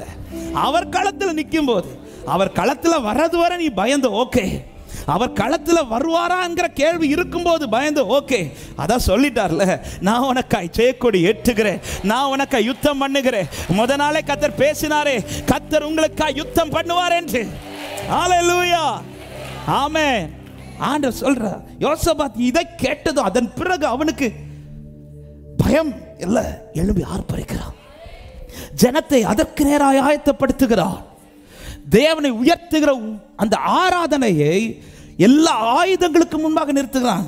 இந்த வசனத்தை வாசிங்கள். 21வது வசனம், 20வது அதிகாரத்தின் 21வது வசனத்தை வாசிங்கள். பின்பு அவன் ஜனத்தோட ஆலோசனை பண்ணி பரிசுத்தமுள்ள மகத்துவத்தை துதிக்கவும் ஆயுதம் அணிந்தவர்களுக்கு முன்னாக நடந்து போய் கர்த்தரை துதியுங்கள், அவர் கிருபை என்றும் உள்ளதென்று கர்த்தரை பாடவும் பாடகரை நிறுத்தினான். பின்னாடி நிறுத்தல. அப்பா எதுக்கு பின்னாடி நில்லு? ஒருவேளை தோத்துட்டா நீ திரும்பி. யோசபாத்துக்கு நம்பிக்கையை பாருங்க. முன்னாடி நிறுத்தினா நீ பாட தொடங்கிற. ராஜாவே, முன்னாடி இருக்கிற கூட்டம், சத்துரு கூட்டம் பெருகிற, நீ பாட தொடங்கு. அவர் நமக்கு யுத்தம் பண்றாருன்னா தோல்வி நம்ம பக்கம் வராது. கர்த்தர் நமக்கு ஜெயத்தை கட்டளையிடுவா. நீ பாட துவங்கு. ஹல்லேலூயா, ஆமென். ஒழுங்கா பாட துவங்குடா. நம்ம பாடையில போக மாட்டோம், சத்துரு பாடையில வந்துடும். இல்ல, தாவீது அப்படி ஆண்டவர் உயர்த்திட்டே முன்னாடி போறான். கோலியாத்து அவனை பாடையில் ஆக்கலான்னு பார்த்தா அவன் பாடிட்டே போறான். கோலியாத்து பாடையில் ஆக்கிட்டார் ஆண்டவர். ஹல்லேலூயா. துதிக்கிறவனை கர்த்தர் சத்துரு முன்னாடி வெட்கப்பட்டு போக விட மாட்டான். ஆமென். தாவீது சொல்றார், நான் அவனை மேற்கொண்டேன் என்று அவர் சத்துருவை சொல்ல விட மாட்டார். அதனால நீ என்ன செய்ய போற? கர்த்தர் எனக்கு நன்மை செய்தபடியா நான் அவரை பாடுவேன். அவன் பாட பாட பாட பாட தனக்கு விரோதமாக எழும்பின கரத்தை எல்லாம் கர்த்தர் முறியடித்து கொண்டே இருக்கிறார் என்கிற செய்தி வருது. அவர் யுத்தம் பண்ணுவார் என்கிற செய்தி வருது. அவ்வளவுதான். யோசபாத் ஆர்ப்பரிக்க துவங்குறான். எத்தனை பேருக்கு இந்த செய்தி வந்துடுச்சு? என் கூட இருக்கிறார், எனக்கா யுத்தம் பண்ண துவங்கிட்டா, அப்ப பாட துவங்கிருங்க. வீட்டில் போய் இன்னையிலேருந்து பாட்டு தொடங்கிடணும். ஜெயிக்கிற பாட்டை தொடங்கிருங்க. ஜெயிச்சிட்டீங்கிற பாட்டை தொடங்கிருங்க. சொல்லுங்க, இயேசு நாமமே ஜெயம் ஜெயமே, சாத்தானின் சக்தி ஒன்றுமில்லையே. இயேசு நாமமே ஜெயம் ஜெயமே, சாத்தானின் சக்தி ஒன்றுமில்லையே. ஹல்லேலூயா, ஆமென். ஹல்லேலூயா, ஆமென். ஹல்லேலூயா, glory, ஆமென், ஆமென். அவர் இருக்கிறார், அவர் யுத்தம் பண்ணுவார். இந்த 2 செய்தியும் கேட்டதும் யோசபாத் ஆர்ப்பரிக்கிறான். ஏன் நான் துதிக்கணும்னா, கேட்கிறவங்களுக்கு சொல்லுங்க, ஏன் நீ இன்னும் துதிச்சிட்டு இருக்கன்னு கேட்டா சொல்லுங்க, எனக்கு 2 செய்தி வந்துருச்சு. அவர் இருக்கிறாருங்கிற செய்தி, எனக்காய் அவர் யுத்தம் பண்ண துவங்கி விட்டார் என்கிற செய்தி. ஹல்லேலூயா. 2வது, எப்படி துதிக்க வேண்டும். இந்த செய்தி கேட்டதும் நான் எப்படி துதிச்சாலும் கர்த்தர் யுத்தம் பண்ணுவாரா? அதுதான் கிடையாது. எப்படி துதிக்கணும்? ஆமென். ஆவியானவர் கற்றுக் கொடுத்த சில காரியங்களை சொல்ல விரும்புகிறேன். நன்றாய் கவனிங்கள். அவன் எப்படி துதிக்க துவங்குகிறார்கள் என்றால், அதே 20வது அதிகாரத்தின் 21வது வசனத்தை மறுபடியும் வாசிக்கலாம். பின்பு அவன் ஜனத்தோட ஆலோசனை பண்ணி, நல்ல கவனிங்க, பரிசுத்தமுள்ள மகத்துவத்தை துதிக்கவும் ஆயுதம் அணிந்தவர்களுக்கு முன்பாக நடந்து போய் கர்த்தரை துதியுங்கள், அவர் கிருபை. எப்படிப்பட்ட ஆராதனையை ஏறெடுக்கிறதுல யோசபாத் உறுதியா இருந்தான் என்றால், இஷ்டம் போல ஆராதிச்சிராத, ஆமென். பரிசுத்தமுள்ள மகத்துவத்தை துதியுங்கள். ஆவியானவர் கற்றுக் கொடுத்தது அதுதான். தேவனுக்கு நான் ஏறெடுக்கிற ஆராதனையிலே தேவன் மகிமைப்படணும். அவர் மகிமைப்படணும்னா என் ஆராதனை பரிசுத்தமாக இருக்கணும். ஹல்லேலூயா. நான் ஏறெடுக்கிற ஆராதனையில் கர்த்தர் வாசம் பண்ணி, கர்த்தர் எனக்கா யுத்தம் பண்ணி ஜெயம் எடுக்கணும்னா, நான் எப்படி வேணாலும் வாழ்ந்துட்டு நான் எந்த ஆராதனை ஏறெடுத்தாலும் கர்த்தர் அங்கீகரிப்பார், இப்படி மட்டும் நினைச்சிடாதீங்க. யோசபாத் ஏறெடுக்கிற ஆராதனை பரிசுத்தமுள்ள ஆராதனை. யோசபாத் ஏறெடுக்கிற ஆராதனை உண்மையான ஆராதனை. நான் எப்படி வேணாலும் வாழ்ந்துட்டு நான் தீமையை செஞ்சிட்டு அதனால எனக்கு ஒரு தீமை வரும்போது கர்த்தர் எனக்கா யுத்தம் பண்ணுவார் என்று சொல்லி நான் ஆர்ப்பரிப்பேனே, ஆனால் நான் அங்கே தோற்று போவேன். இந்த கர்த்தர் கற்றுக் கொடுத்த பாடம் என்ன தெரியுமா? யோசபாத்தின் ஆராதனை அங்கீகரிக்கப்படவும், யோசபாத்தின் ஆராதனையிலே சத்துருக்கள் முறிந்து விழவும், யோசபாத்தை ஜெயமாய் நிறுத்தவும் காரணம் என்ன தெரியுமா? யோசபாத் ஆண்டவரை நோக்கி ஜெபிக்கும் போது ஒரு வார்த்தை இப்படி ஜெபிப்பாரு. அதனுடைய 11வது வசனத்தை வாசிங்கள். 20:11. இப்போது இதோ அவர்கள் எங்களுக்கு நன்மைக்கு தீமையை சரி கட்டுகிறார்கள். இந்த வார்த்தை நல்லா கவனிங்க. ஆண்டவரே, நான் தீமை செஞ்சதுனால அல்ல அவன் எனக்கு எதிர்த்து வந்தது, நன்மைக்கு தீமை சரி கட்டுறாங்க. யோசபாத்தின் பக்கத்தில் அவனுடைய வாழ்க்கை குறித்து ஒரு சாட்சி என்ன தெரியுமா? அவன் தீமை செய்கிறவன் கிடையாது, அவன் நன்மை செய்கிறவன். ஆமென். அவன் சைடுல எது கிளியர் ஆயிடுச்சுன்னா, இந்த யுத்தம் எதனால வந்துச்சு, ஏன் இவர்கள் சத்துருக்களா எழும்பி இவனுக்கு விரோதமா எழும்பினார்கள் என்றால், யோசபாத் அவர்களுக்கு தீமை செய்ததினால் அல்ல. இந்த வார்த்தை நல்ல கவனிங்க. நான் எப்படி ஆராதிச்சாலும் ஆண்டவர் ஆராதனை அங்கீகரிப்பார், அப்படி கிடையாது. என் பக்கம் நான் தவற வச்சுட்டு, என் பக்கத்தில் நான் தீமையை வைத்து விட்டு, என் பக்கத்தில் அக்கிரமத்தை வச்சுட்டு, என் பக்கத்தில் பாவத்தை வச்சுட்டு எனக்கு விரோதமாய் சத்துரு எழும்பும்போது நான் ஆர்ப்பரிச்சு ஆண்டவர் எனக்கு யுத்தம் பண்ணுவார் என்று சொல்லி நான் ஆர்ப்பரிப்பேனே, ஆனால் ஆண்டவர் அதிலே மகிமைப்பட மாட்டார். எனக்கு தெரியும் இந்த பாயிண்ட்ல ஆமேன் வராது. ஃபர்ஸ்ட் பாயிண்ட்லேயே முடிச்சிருந்தா ஆர்ப்பரிச்சுட்டு அப்புறம் நாளைக்கு வந்து சொல்லுவீங்க, என்ன பிரதர் ஆர்ப்பரிச்சு ஒண்ணுமே நடக்கல.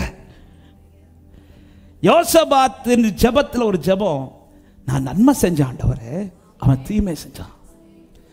நன்மை செய்து கொண்டு ஒருவன் ஆராதிப்பான். அதனால தான் காயின் ஆண்டவர் சொல்லுவார், நன்மை செய்தால் உனக்கு மேன்மை இல்லையா? ஏன் காயினுடைய ஆராதனை கர்த்தர் அங்கீகரிக்கவில்லை என்றால், அவனிடத்தில் நன்மை காணவில்லை ஆண்டவர். அவன் கொடுத்த காணிக்கை நல்லதுதான், அவன் ஏறெடுத்த ஸ்தோத்திரம் நல்லதுதான், அவன் பாடின பாடல்கள் நல்லதுதான், அவன் ஏறெடுத்த ஆராதனை நல்லதுதான். ஆராதனை அவன் பாடுறதை பார்க்கும்போது ஆபேல் எப்படி பாடுறான் அதே போல தான் அழகா பாடுறான். அவன் ஏறெடுத்த காணிக்கை பார்க்கும்போது ஆபேல் எப்படி காணிக்கை கொடுக்கிறான் அதே போல பெஸ்டா தான் கொடுக்கிறான். ஆனால் ஏன் கர்த்தர் அங்கீகரிக்கவில்லை என்றால், காயினிடத்தில் நன்மையை பார்க்கல.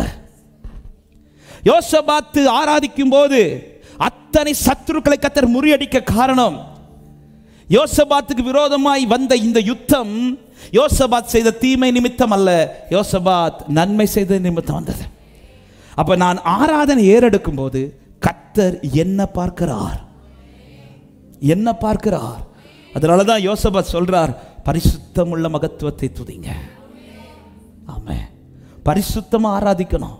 பைபிள் சொல்லுகிறது, பரிசுத்த அலங்காரத்துடனே கர்த்தரை தொழுது கொள்ளுங்கள் என்று. நான் என் வாழ்க்கையில் தீமையை வச்சுட்டு, என் வாழ்க்கையில் நான் அவ்வளோ அக்கிரமத்தையும் வச்சுட்டு கர்த்தர் எனக்கு யுத்தம் செய்வார், நான் ஜெயிச்சிட்டேன்னு சொல்லி ஆர்ப்பரிப்பதினால் எந்த பிரயோஜனமும் இல்லை. அப்படி எனக்குள் அக்கிரமம் இருக்குமானால் நான் செய்ய வேண்டியது என்ன தெரியுமா? அவன் யாக்கோபை போல அவருடைய பாதத்தை பிடிச்சு கெஞ்சணும், என்ன மாத்துங்க ஆண்டவரே, என்ன மாத்துங்க ஆண்டவரே. ஹல்லேலூயா. ஏசா வந்தபோது யாக்கோபுக்கு ஆர்ப்பரிக்க முடியல. ஏன் ஆர்ப்பரிக்க முடியாம அவன் பிடிச்சு அழுறான் தெரியுமா? தப்பு ஏசாவின் மேல இல்ல, தப்பு யாக்கோபின் மேல. ஆமென். இங்க யோசபாத்துக்கு விரோதமாய் சத்துருக்கள் எழும்பி வந்தபோது யோசபாத் ஆரம்பத்தில் பயந்தான், ஆனால் கர்த்தர் இருக்கிறார் சொன்ன சந்தோஷமா ஆர்ப்பரிக்கிறான். ஏன் ஆர்ப்பரிக்க முடிஞ்சுனா, யோசபாத்துக்கு அவ்வளவு கான்ஃபிடன்ட், என் மேல தப்பு கிடையாது, தப்பு எல்லாம் அவன் மேல தான் இருக்கு. நான் தீமை செய்யல, நான் நன்மை செய்து கொண்டிருக்கிறேன். நன்மை செய்கிறது நிமித்தம் எனக்கு விரோதமாய் சத்துரு எழும்புறான் என்றால் நான் ஆராதிச்சாலே போதும், எனக்காய் கர்த்தர் எழுந்து யுத்தம் பண்ண துவங்கி விடுவார். ஹல்லேலூயா. ஆமென், ஆமென். இன்னைக்கு காலையில் ஆண்டவர் ஒரு காரியத்தை, ஆமென், நேற்றைக்கு சவுலை குறித்து அதிகம் தியானித்தோம். சவுலுக்கு ஒரு பொல்லாத ஆவி விடப்பட்ட போது, ஆமென், ஒரு வார்த்தை அவனுக்கு சொல்லப்படுகிறது. நல்ல சுரமண்டலத்தை வாசிக்கிற ஒருவன் இருந்தால் அவன் வாசிக்கும் போது உங்களுக்கு விடுதலை உண்டாகும் என்று, ஆமென், சவுலுக்கு தெரிவித்ததும் அவன் யார் இருக்கிறார் தேடி விசாரிக்கிறார்கள். அப்பொழுது தாவீதை குறித்து சொல்லப்படுகிறது. தாவீதை குறித்து சொல்லப்பட்டதும் தாவீதை இப்பொழுது தன்னிடத்தில் வரவழைக்கிறான். ஈசாயினிடத்தில் ஆள் அனுப்பி, ஆமென், அவனை தனக்கு முன்பாய் நிற்கட்டும் என்று சொல்லி, என் கண்களில் அவனுக்கு தயை கிடைத்தது என்று சொல்லி அவனை இப்பொழுது முன்பாக நிறுத்துகிறான். 16வது அதிகாரத்தின் 23வது வசனத்தில் இப்படி சொல்லப்படுகிறது. தேவனால் விடப்பட்ட ஆவி சவுலை பிடிக்கும் போது தாவீது சுரமண்டலத்தை எடுத்து தன் கையினால் வாசிப்பான். அதனாலே பொல்லாத ஆவி அவனை விட்டு நீங்க சவுல் ஆறுதல் அடைந்து சொஸ்தமாவான். ஆமென். இன்னைக்கு ஆண்டவர் இதை ரொம்ப என்கிட்ட பேசினார். தாவீதின் பேர் வந்ததுனால ஏன் தெரியல. அவன் சுரமண்டலத்தை வாசிக்கும் போது தனக்கு முன்பாக இருக்கிறவனுக்குள்ள இருந்த பொல்லாத ஆவிக்கு அவனுக்கு முன்னாடி நிற்க முடியல. இந்த வார்த்தை நல்லா கவனிங்க. தாவீது சுரமண்டலத்தை வாசிக்கும் போது, தாவீது சுரமண்டலத்தை வாசித்து இருப்பார்னா அவருக்கு தெரிஞ்சது துதிக்க மட்டும்தான். ஆமென். காட்டுக்குள்ள எப்படி வாசித்து துதிப்பார் அதே போல இப்பொழுது சவுலுக்கு முன்னாடி துதிச்சிட்டு இருக்கும்போது தாவீது இங்கிருந்து வெளியேறு அப்படிலாம் சொல்லல, துதிச்சிட்டு இருக்கிறான். நம்ம எவ்வளோ தலையில கை வச்சு வெளியேறினாலும் போக மாட்டேங்குது. அவன் பாடிட்டு இருக்கும்போது சவுலுக்குள்ள இருக்கிற ஆவிக்கு இருக்க முடியல, அது வெளியே போகுது. ஆமென். ஆண்டவர் கற்றுக் கொடுத்த பாடம் ஏன் வெளியே போச்சு தெரியுமா? ஏன் வெளியே போச்சு தெரியுமா?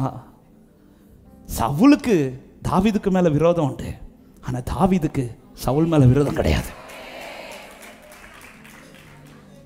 அவன் ஏறெடுக்கிற ஆராதனை என்ன ஆராதனை தெரியுமா? பரிசுத்த ஆராதனை.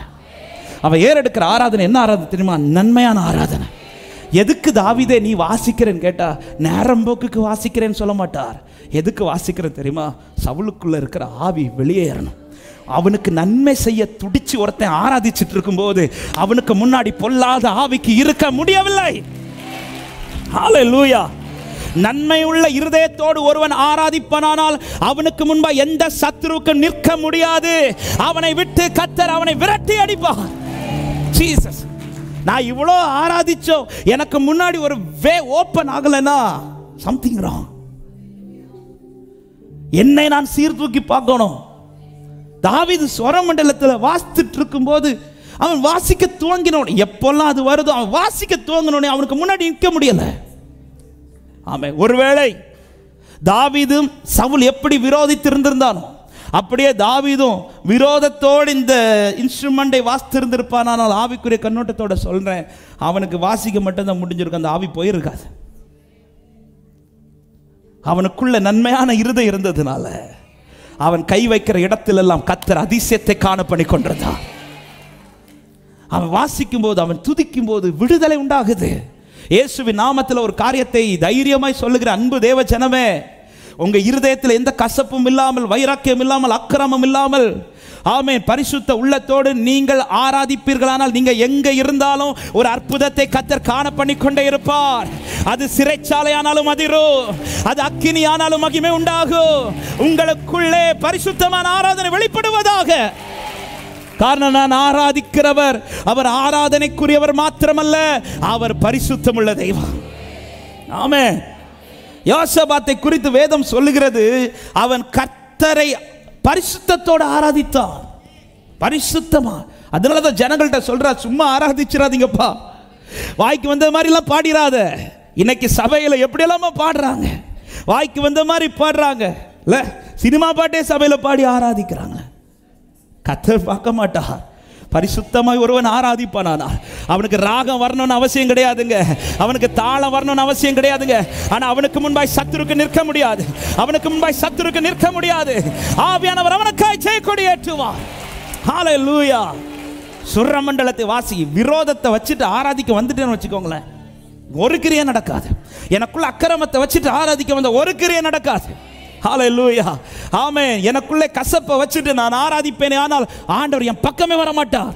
பெரிய எக்ஸாம்பிள் இஸ்ரவேல் ஜனங்கள் எரிகோவுக்கு முன்பாக நிற்கும்போது ஆண்டவர் சொல்றார், 6 நாள் 7 நாள் நீங்க இதை எரிகோவை சுத்தி நடங்க. யோசுவா ஒரு கட்டளை போட்டுட்டா, ஒரு ஆள் பேசிடக்கூடாதுட்டார். இல்ல, ஆமென். எதை வேணாலும் செய்யாம இருக்கலாங்க, ஆனா நம்ம வாயை அமைதியாக்கி, சிலருக்கெல்லாம் ஒரு 5 நிமிஷம் நீங்க அமைதியா இருங்க, நான் ஒரு 5000 ரூபாய் தரேன்னு சொன்னாலும்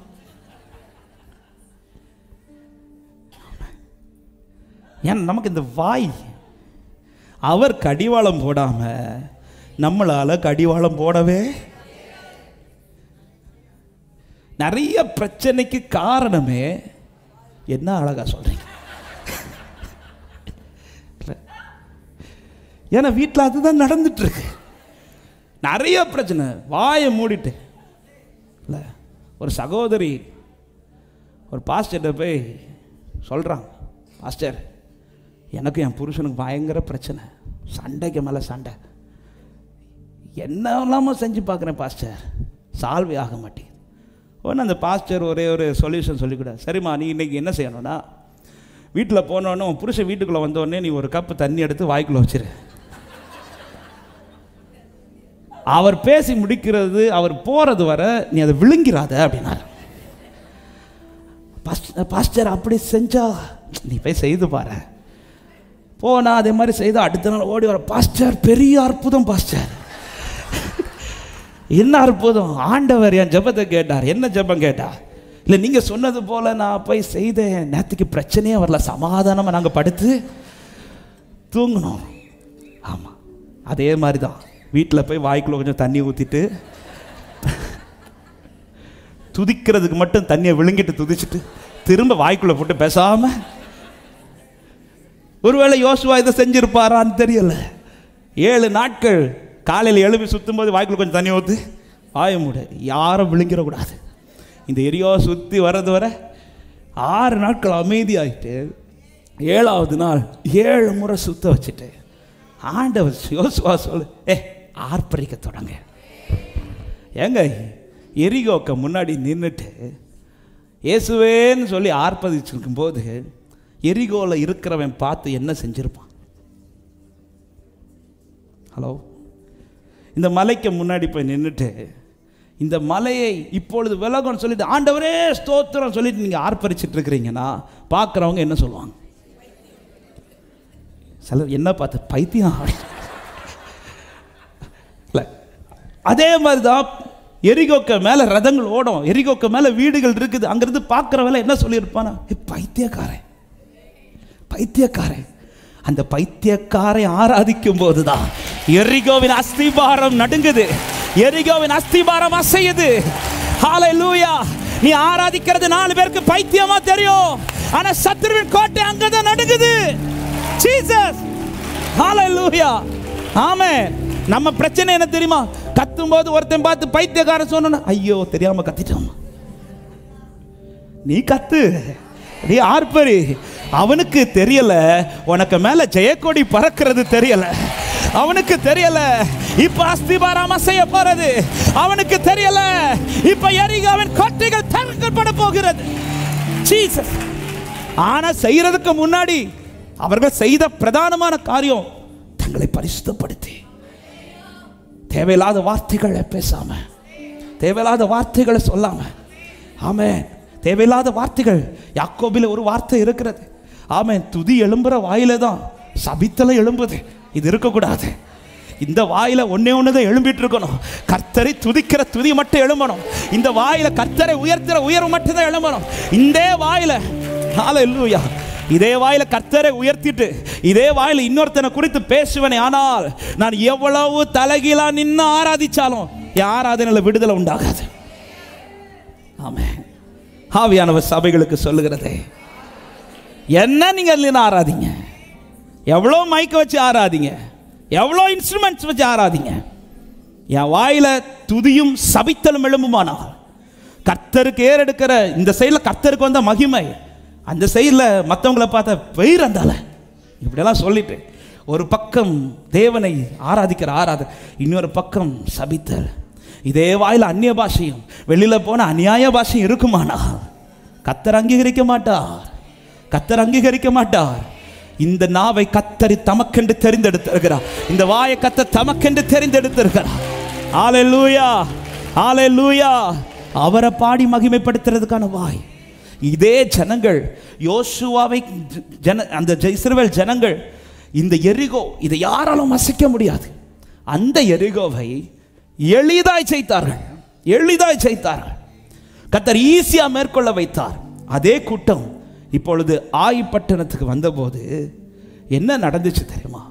எரிகோவை ஜெயிச்சிட்டோம், அவரை ஆர்ப்பரித்து எரிகோவை ஜெயிச்சிட்டோம் சொல்லி தேவ சமூகத்தில் அமர்ந்து எதுவுமே செய்யாம என்ன பண்ணிட்டாங்கன்னா 3000 பேர் கிளம்பி போறாங்க. ஆமென். யோசுவா 7வது அதிகாரத்தில் இருக்கு, நீங்க வீட்டில் போய் படித்துக் கொள்ளுங்கள். நேரமில்லை, நான் சொல்லி முடிக்கிறேன். போனவர்கள் போன வேகத்தில் திரும்பி ஓடி வரான். புரியல, யோசுவாவுக்கும் புரியல, ஜனங்களுக்கும் புரியல. என்ன ஆச்சு? எரிகோ கோட்டை நம்முடைய ஆர்ப்பரிப்பில் விழுந்துச்சு. இந்த சின்ன பட்டணம் நம்மளால மேற்கொள்ள முடியல. ஏன்? ஏன்? அப்பொழுதுதான் யோசுவா தேவ சமூகத்தில் விழுந்து தன் வஸ்திரத்தை கிழித்து கொண்டு, ஆண்டவரை வெளிப்படுத்துங்க, ஆண்டவரை வெளிப்படுத்துங்க, ஆண்டவரை என்று கதறிக்கொண்டிருந்த போதுதான் கர்த்தர் ஆகான் செய்த கிரியை கர்த்தர் காண்பிக்கிறார். அசுத்தத்தை உள்ள வச்சுட்டு நான் இஸ்ரவேல் ஜனமானாலும் சரி, நான் யூதா ஜனமானாலும் சரி, என்னுடைய ஆர்ப்பரிப்பில் கர்த்தர் மகிமைப்பட மாட்டார். ஆமென். ஹல்லேலூயா. ஏலியின் பிள்ளைகளுக்கு இருந்த நம்பிக்கை என்ன தெரியுமா? உடன்படிக்கை பற்றி நம்ம கிட்ட. அதனாலதான் யுத்தம் வந்தோன்னு எடுத்துட்டு வாங்கன்றார். நமக்கு தெரியும் அந்த உடன்படிக்கை பெட்டி இருந்துச்சு. ஆனா ஏன் செயல்படலன்னா அவர்களுக்குள்ளே பரிசுத்தம் கிடையாது. அன்பான தேவ ஜனமே, தேவனை ஆராதிக்கிற ஆராதனையில் கர்த்தர் மகிமைப்பட்டு எனக்கு அவர் யுத்தம் பண்ணி ஜெயம் எடுக்கணும்னா என் ஆராதனை பரிசுத்தமானதா இருக்கணும், பரிசுத்தமானதா இருக்கணும். சும்மா ஏனோ தானோ வந்து ஆராதிச்சால் அல்ல, ஏதோ இல்லாமல் தேவையில்லாத காரியத்தை செய்துட்டு வந்து ஆராதித்தால் அல்ல, இன்னொருத்தங்களுக்கு துரோகம் பண்ணிட்டு நான் வந்து ஆராதிச்சால் அல்ல, இன்னொருத்தங்களை காயப்படுத்திட்டு நான் வந்து ஆராதித்தால் அல்ல, என் பக்கத்தில் அக்கிரமத்தை வச்சுட்டு என் பக்கத்தில் தீமையை வச்சுட்டு ஆண்டவரே எனக்காய் நீர் எழுந்து யுத்தம் பண்ண, ரத்தம் ஜெயம் ரத்தம் ஜெயம் பாடினா ஒன்றும் நடக்காது. ஆமென். நன்மையோடு நீ தேவ சமூகத்தில் அப்பான்னு கூப்பிட்டா போதும். எலியா பலிபீடத்தை செப்பனிட்டுட்டு பாகால் தீர்க்கதரிசிகள் காலை முதல் இரவு வரைக்கும் சாயங்காலம் வரை கூப்பிட்டாங்க, ஒன்றும் அசையலை. ஆனால் இந்த எலியா செப்பனிட வேண்டியதை செப்பனிட்டு பலிபீடத்தை சுத்திகரித்து விட்டு பலி மிருகத்தை மேலே வச்சுட்டு அப்பான்னு சொல்லி கூப்பிட்டார். பரலோகத்திலிருந்து அக்கினி இறங்கினது. சகல ஜனங்களும் கர்த்தரே தெய்வம் என்று சொல்ல தொடங்கினார்கள். ஆமென். என் பக்கம் கிளியர் பண்ணிட்டு ஆராதிங்க. இருக்கிறாருங்கிற செய்தி வந்து விட்டது, உங்களுக்கு யுத்தம் பண்ண போகிறார் என்கிற செய்தி வந்து விட்டது. ஆனால் இனி யுத்தம் பண்ணணும்னா எனக்குள்ள பரிசுத்த ஆராதனை எழுமணும், பரிசுத்த ஆராதனை எழுமணும். ஹல்லேலூயா. மூணாவது, யாருக்கு துதிக்க முடியும்? ஏன் துதிக்கணும்? என் கூட இருக்கிறார், எனக்கு யுத்தம் பண்ணுகிறார். எப்படி துதிக்கணும்? பரிசுத்தமா ஆராதிக்கணும். யாருக்கு துதிக்க முடியும்னா, இந்த வார்த்தை ஆவியானவர் முதல் இந்த தலைப்பை வைத்து தான் ஆண்டவர் என்னை தியானிக்க வைத்தார். யோசபாத்துக்கு கர்த்தர் இருக்கிறார் என்று தெரிந்ததும் யோசபாத் உடனே ஆராதிக்க துவங்கி விட்டான். ஏன் யோசபாத்துக்கு உடனே ஆராதிக்க முடிஞ்சதுன்னா, யோசபாத் இது முதல்ல ஆராதிக்கிறதுல யோசபாத்தின் வாழ்க்கையிலே இது வழக்கமாய் உள்ளது. அதை நான் இப்படி சொல்றேன், பிரச்சனை இல்லாதப்போ எவன் உண்மையாக ஆராதிக்கிறானோ அவனுக்கு தான் பிரச்சனை இருக்கும்போது ஆராதிக்க முடியும்.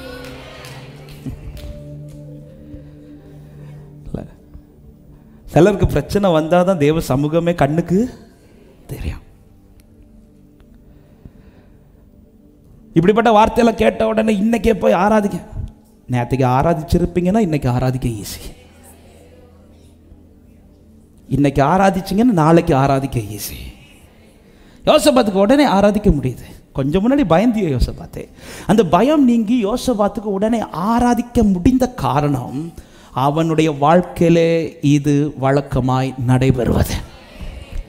தாவீதுக்கு எல்லா சூழ்நிலையிலும் ஆராதிக்க முடிந்த காரணம், தாவீது சொல்றார், கர்த்தரை நான் எக்காலத்திலும் ஸ்தோத்தரிப்பேன், அவர் துதி எப்போதும் எவ்ரி டே எவ்ரி டைம், எல்லா நாளும் எல்லா நேரமும் எப்பொழுதும் கர்த்தரை துதிக்கும் பாடல் என் வாயில இருந்து கொண்டே இருக்கும். சங்கீதம் 71:8 சொல்லப்படுகிறது, என் வாய் உமது துதியால் நிரம்பி இருக்கிறது.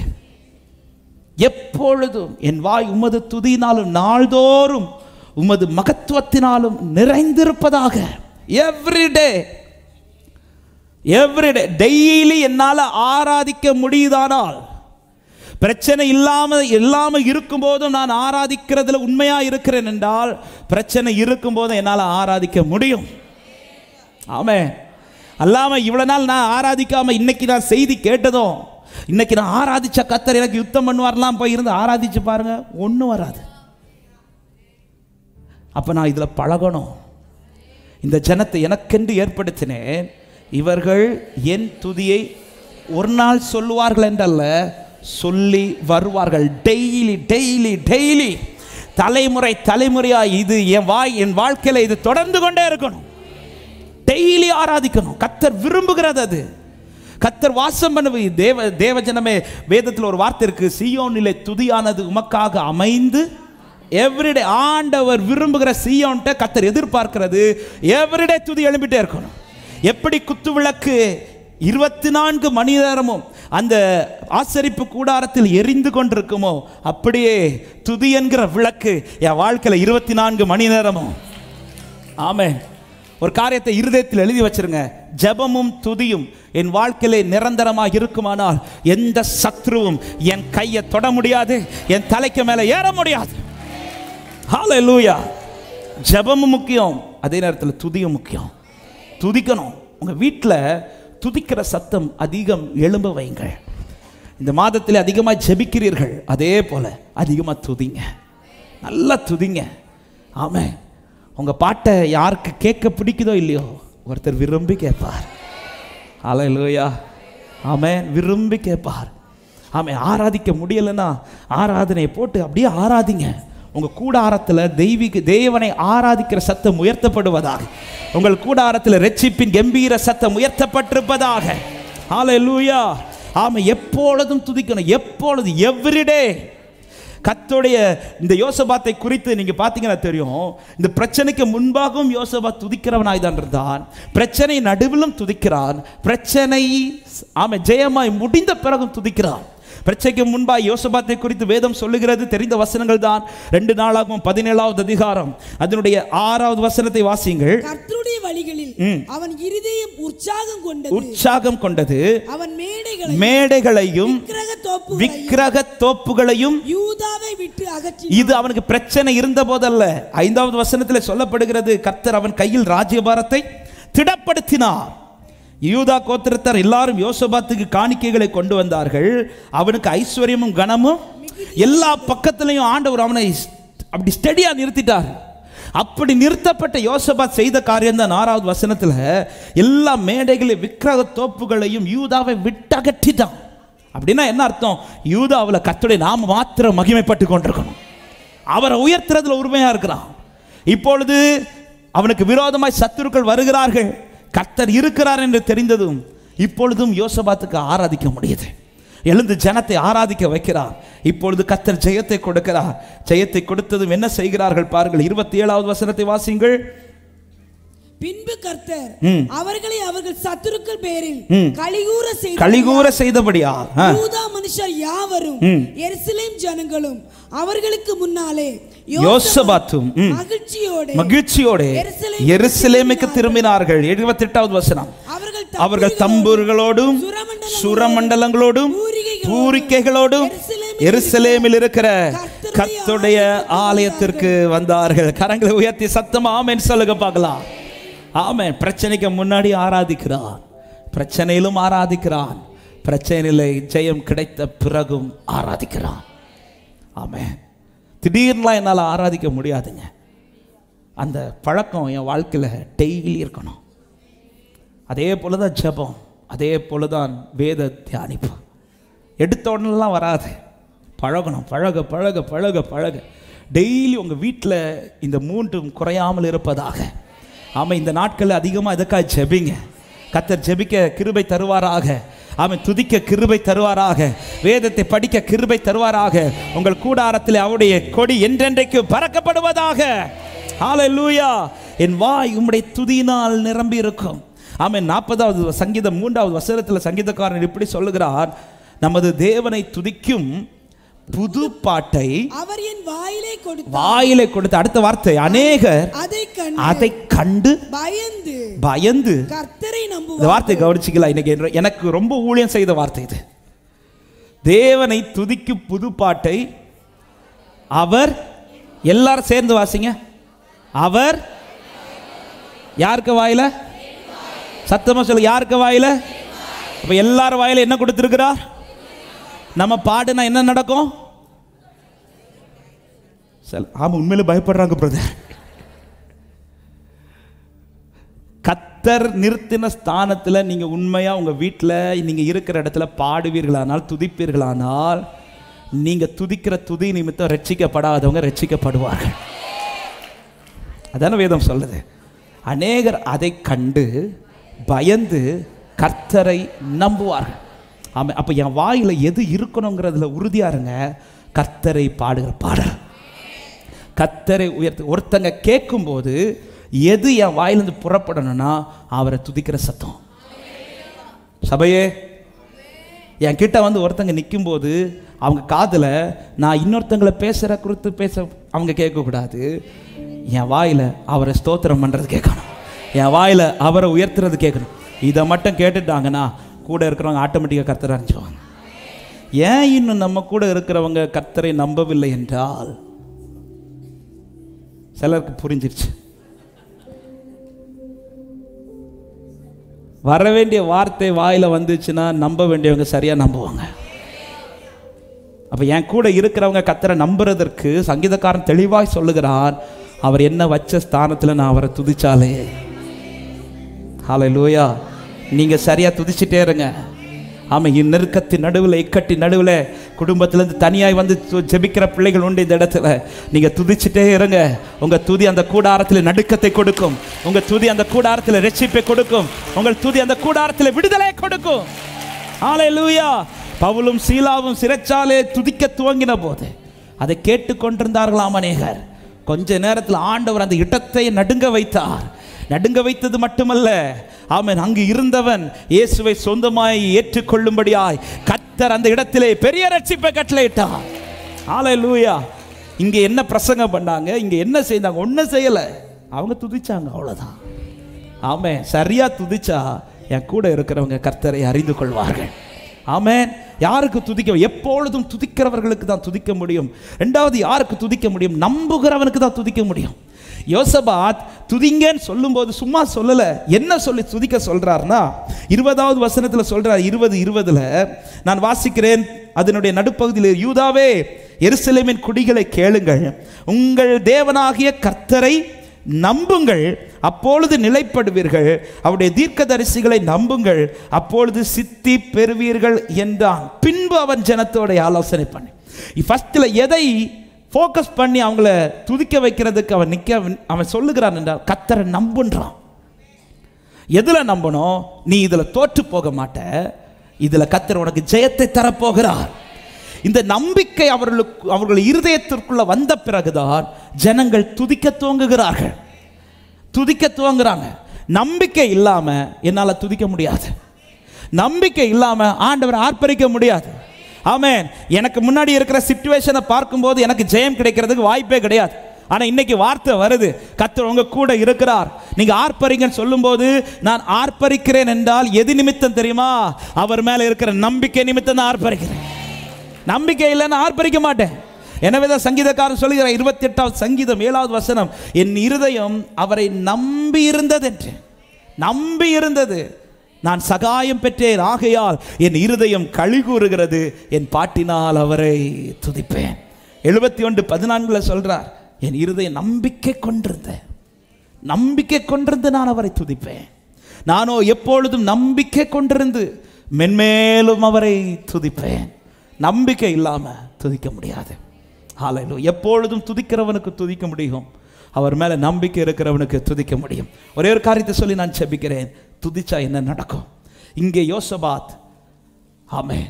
பரிசுத்தத்தோடு கர்த்தர் இருக்கிறார், யுத்தம் பண்ணுவார் என்கிற நம்பிக்கையோடு அவன் துதிக்க துவங்கின போது கர்த்தர் செய்த 4 காரியங்களை சொல்லி நான் செபிக்க விரும்புகிறேன். 1, அவனுக்கு முன்பாக இருந்த சத்துருக்களை எளிதாய் கர்த்தர் ஜெயிக்க வைத்தார். ரொம்ப பிரயாசப்பட கர்த்தர் விடல. இன்னும் சொல்ல போனா இவன் ரொம்ப அந்த இடத்துல போய் யுத்தம் பண்ணும்படியாக கர்த்தர் விடல. 22வது வசனம் கடைசி சொல்லப்படுகிறது, அவர்களுக்குள்ளே ஒருவருக்கு விரோதமாய் ஒருவரை கர்த்தர் எழும்ப பண்ணினதினால் அவர்கள் வெட்டுண்டு விழுந்தார்கள். நல்லா கவனிங்க. இந்த நம்பிக்கையோட பரிசுத்தத்தோட நாம் ஆர்ப்பரித்தால் நமக்கு முன்பாய் இருக்கிற கோட்டையை பிடிப்பது ஈஸி. ஹல்லேலூயா. எத்தனை பேர் நம்புறீங்க? நான் ஆர்ப்பரிச்சா இதை ஜெயிக்கிறது ஈஸி, ஜெயிக்கிறது ஈஸி. ஈஸியாக ஜெயிக்க வச்சிட்டார். ரொம்ப பிரயாசப்படவில்லை. நான் இஸ்ரவேல் தேவனுடைய நாமத்தை சொல்லி வருகிறேன் என்று சொல்லி தாவீது 5 கல்லை எடுத்துட்டு போறார். ஏன்னா 1 மிஸ் ஆச்சுன்னா அடுத்து எடுத்து பயன்படுத்தலாம். ஆனால் கர்த்தர் விடலை, ஈஸியாக ஜெயிக்க வச்சிட்டார். எரிகோக்கு முன்னாடி 7 நாள் சுற்றி ஆர்ப்பரித்தார்கள். எரிகோ கல்லை ஒவ்வொருத்தனா போய் இடிக்க போகல, கர்த்தர் ஈஸியாக ஜெயிக்க வச்சிட்டார். சிறைச்சாலையில் பவுலும் சீலாவும் துதிக்கும் போது அந்த இடம் அதிர்ந்தது. ஈஸியாக அந்த இடத்துல கர்த்தர் விடுதலை கொடுக்கிறார். நான் உண்மையாய் பரிசுத்தத்தோடு தேவனை சார்ந்து நம்பி என் வாழ்க்கையில ஆராதனையை செலுத்துவேனே ஆனால் எனக்கு முன்பாய் ஜெயம் ஈஸியாய் வரும், எளிதாய் வரும். எளிதாய் ஜெயிக்க வைத்தார், எளிதாய் மேற்கொள்ள வைத்தார். 2வது காரியம், அந்த 23வது வசனம் 24வது வசனத்தின் கடைசி சொல்லப்படுகிறது, ஒருவரும் தப்பவில்லை. அதாவது மறுபடியும் இவன் வாழ்க்கையில இந்த பிரச்சனை வரும்படியாய் ஒருவனையும் கர்த்தர் தப்ப விடலை. ஆராதிக்கிறவன் வாழ்க்கையில் இப்படிப்பட்ட ஜெயத்தை தான் கர்த்தர் கொடுப்பார். ஆமென். செப்பனியாவிலே வாஸ்தவமே இஸ்ரவேலின் கர்த்தர் உன் நடுவில் பெரியவராய் இருக்கிறார் சொல்லிட்டு கடைசி வார்த்தை, இனி தீங்கை காணாதிருப்பார். ஹல்லேலூயா. இனி தீங்கை காணாதிருப்பார். ஒருவனை கர்த்தர் தப்ப விடல. ஆமென். தாவீதுடைய ரிசல்ட் என்ன தெரியுமா? யுத்தமில்லாத இளைப்பாறுதலை கர்த்தர் தாவீதுக்கு கட்டளையிட்டிருந்தார். யோசபாத்தின் ரிசல்ட் என்ன தெரியுமா? யுத்தமில்லாத இளைப்பாறுதலை கர்த்தர் கட்டளையிட்டிருந்தார். ஹல்லேலூயா. 3வது அவர் செய்த காரியம், மகிழ்ச்சியை நிலைத்திருக்க பண்ணினார். மகிழ்ச்சியை நிலைத்திருக்க பண்ணினார். அவங்க வாழ்க்கையில் நஷ்டமட்டு போகாதபடிக்கு, இது ரொம்ப ரொம்ப முக்கியம். துதிக்கிறவன் வாழ்க்கையில் மகிழ்ச்சி நஷ்டப்பட கர்த்தர் விடவே மாட்டார். துதிக்கிறவன் வாழ்க்கையில் சந்தோஷத்தை நஷ்டப்படுத்த கர்த்தர் விட மாட்டார். சங்கீதம் 67 நீங்கள் வீட்டில் போய் படிச்சிங்கன்னா தெரியும். அங்கே துதிக்கிறவனுக்கு கர்த்தர் எப்படி மகிழ்ச்சியை கொடுக்கிறார், அவன் வாழ்க்கையில் எப்படி கர்த்தர் சந்தோஷத்தை நிலைநிறுத்துகிறார் என்பது அது சங்கீதம் முழுவதும் சொல்லப்பட்டிருக்கும். நீங்கள் வீட்டில் போய் அதை மெடிடேட் பண்ணுங்கள். ஆமென். துதித்து ஜெயம் எடுக்கிறவன் வாழ்க்கையில் சந்தோஷத்தை கர்த்தர் நிலைத்திருக்க பண்ணுவார். ஹல்லேலூயா. ஆமென். கடைசியாக நான் சொன்ன வார்த்தை திரும்ப, யுத்தம் இல்லாத இளைப்பாறுதல். அதாவது எந்த பிரச்சனையுமே இல்லாத ஒரு நாளை துதிக்கிறவனுக்காய் கர்த்தர் வைத்திருக்கிறார். வலது கரத்தை உயர்த்தி சத்தமா ஆமென் சொல்லுங்க பார்க்கலாம். தாவீது சொல்லுகிறார், என் சத்துருக்கள் எல்லாரை காட்டிலும் மேலாய் என் தலையை என் ஆண்டவர் உயர பண்ணினார். தாவீதுக்கு போராட்டம் இருந்தது கொஞ்ச நாட்கள். கடைசி வரை தான் சாகிறது வரையிலும் தாவீது யுத்தம் பண்ணி கொண்டே இருந்தான் என்று பைபிள் சொல்லவில்லை. ஆமென். அவன் ராஜ்யபாரத்தை பிடிக்கும் வரையிலும் அவனுக்கு ஒரு நாள் கர்த்தர் குறித்து வைத்திருந்தார். அந்த நாள் வரையிலும் யுத்தம் இருந்தது. ஆனால் அவன் துதிக்கிறவனாக இருந்தபடினால அவனுக்கு ஒரு நாளை வச்சிருந்தார். அதன் பிறகு யுத்தத்தை கர்த்தர் அனுமதிக்கவில்லை. இயேசுவின் நாமத்தில் இந்த வார்த்தையை தீர்க்க தரிசனமா சொல்றேன். துதிக்கிறவனுக்குன்னு ஒரு நாள் இருக்குது. அன்னைக்கு எல்லா யுத்தத்தை கர்த்தர் ஓய பண்ணுவார். யுத்தத்தை ஓய பண்ணி மகிழ பண்ணுவார். விசுவாசிக்கிறவங்க நல்ல கைகளை தட்டி ஜெயமே ஜெயமே ஜெயமே, ஜெயித்தவரால் நமக்கு இங்கு ஜெயமே, நாம ஹல்லேலூயா. இனி தோல் அப்படி எல்லாரும் எழுப்பி நிற்கலாமா? ஜெயமே ஜெயமே ஜெயமே ஜெயமே, ஜெயித்தவரா ஆமென். இயேசு நாமத்தாலே என்றும் ஜெயமே. இனி தோல். எத்தனை பேர் விசுவாசிக்கிறீங்க? கர்த்தர் என் கூட இருக்கிறார். கர்த்தர் எனக்காய் யுத்தம் பண்ணுவார். நான் ஆர்ப்பரிப்பேன். கர்த்தர் எனக்காய் ஜெயம் தருவார். அப்படியே 2 கரங்களை உயர்த்தி, ஆண்டவரே துதிக்கிற கிருபை எனக்கு தாங்கப்பா. ஆமென். அநேகருக்கு ஆமென் இதுதான் முடியலை, துதிக்க முடியலை. ஆராதிக்க முடியல, கர்த்தரை உயர்த்த முடியல. இயேசுவின் நாமத்தில் இந்த ஜெபத் நேரத்தில் கர்த்தர் அப்படிப்பட்ட தடைகளை உடைத்தெறிவாராக. இயேசுவின் நாமத்தில் ஜெபிக்கிற எல்லாரும் கொஞ்சம் வாய்களை திறந்து ஸ்தோத்திரத்தோட ஆண்டவரே துதிக்க கிருபை உங்க வாயில ஸ்தோத்திர சத்தம் எழும்பட்டும். எல்லாருடைய வாயிலிருந்து ஸ்தோத்திர சத்தம் எழும்பட்டும். இருதயத்திலிருந்து ஸ்தோத்திர சத்தம் எழும்பட்டும். ஆவியானவர் உங்களுக்காய் ஜெயக்கொடி ஏற்றுவார். நீங்கள் இப்பொழுது துதிக்கும் போது உங்களுக்கு விரோதமாக எழும்பி இருக்கிற சத்துருக்களை கர்த்தர் கலங்கடிக்க பண்ணுவாராக. உன் கூடாரத்துக்கு விரோதமாக எழும்பி இருக்கிற சத்துருக்களை கர்த்தர் கலங்கடிக்க பண்ணுவாராக. இயேசு கிறிஸ்துவின் நாமத்தினால், இயேசு கிறிஸ்துவின் நாமத்தினால், இயேசு கிறிஸ்துவின் நாமத்தினால் கலங்கடிக்க பண்ணுவாராக, கலங்கடிக்க பண்ணுவாராக. கர்த்தர் உனக்கு யுத்தம் பண்ணுவார், கர்த்தர் உனக்கு யுத்தம் பண்ணுவார். ஆர்ப்பரிப்போடு ஆர்ப்பரிப்போடு ரிகர பலபோ சந்தர பலபர பலப உதரா லிகர பலகர பலப ஆர்ப்பரியுங்கள், ஆர்ப்பரியுங்கள். துதிக்க பலம் தருவார், துதிக்க பலம் தருகிறார், துதிக்க பலம் தருகிறார். உன் கூடாரத்தில் இரட்சிப்பின் கம்பீர சத்தத்தை கர்த்தர் துணிக்க பண்ணுவாராக. ஜீசஸ் ஜீசஸ் ஹalleluya ஹalleluya.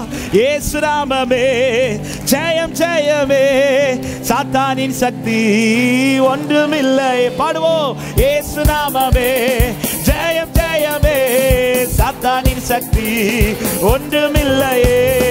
ஹல்லேலூயா ஹோசன்னா ஆமென். ஹல்லேலூயா ஆமென். ஹல்லேலூயா. ஓ பாடுவோம். ஹல்லேலூயா. சொல்லுங்க. இயேசு நாமமே இயேசு நாமமே ஜெயம் ஜெயமே, சாத்தானின் சக்தி ஒன்றுமில்லையே. இயேசு நாமமே ஒன்றுமில்லையே. அல்லேலூயா அல்லேலூயா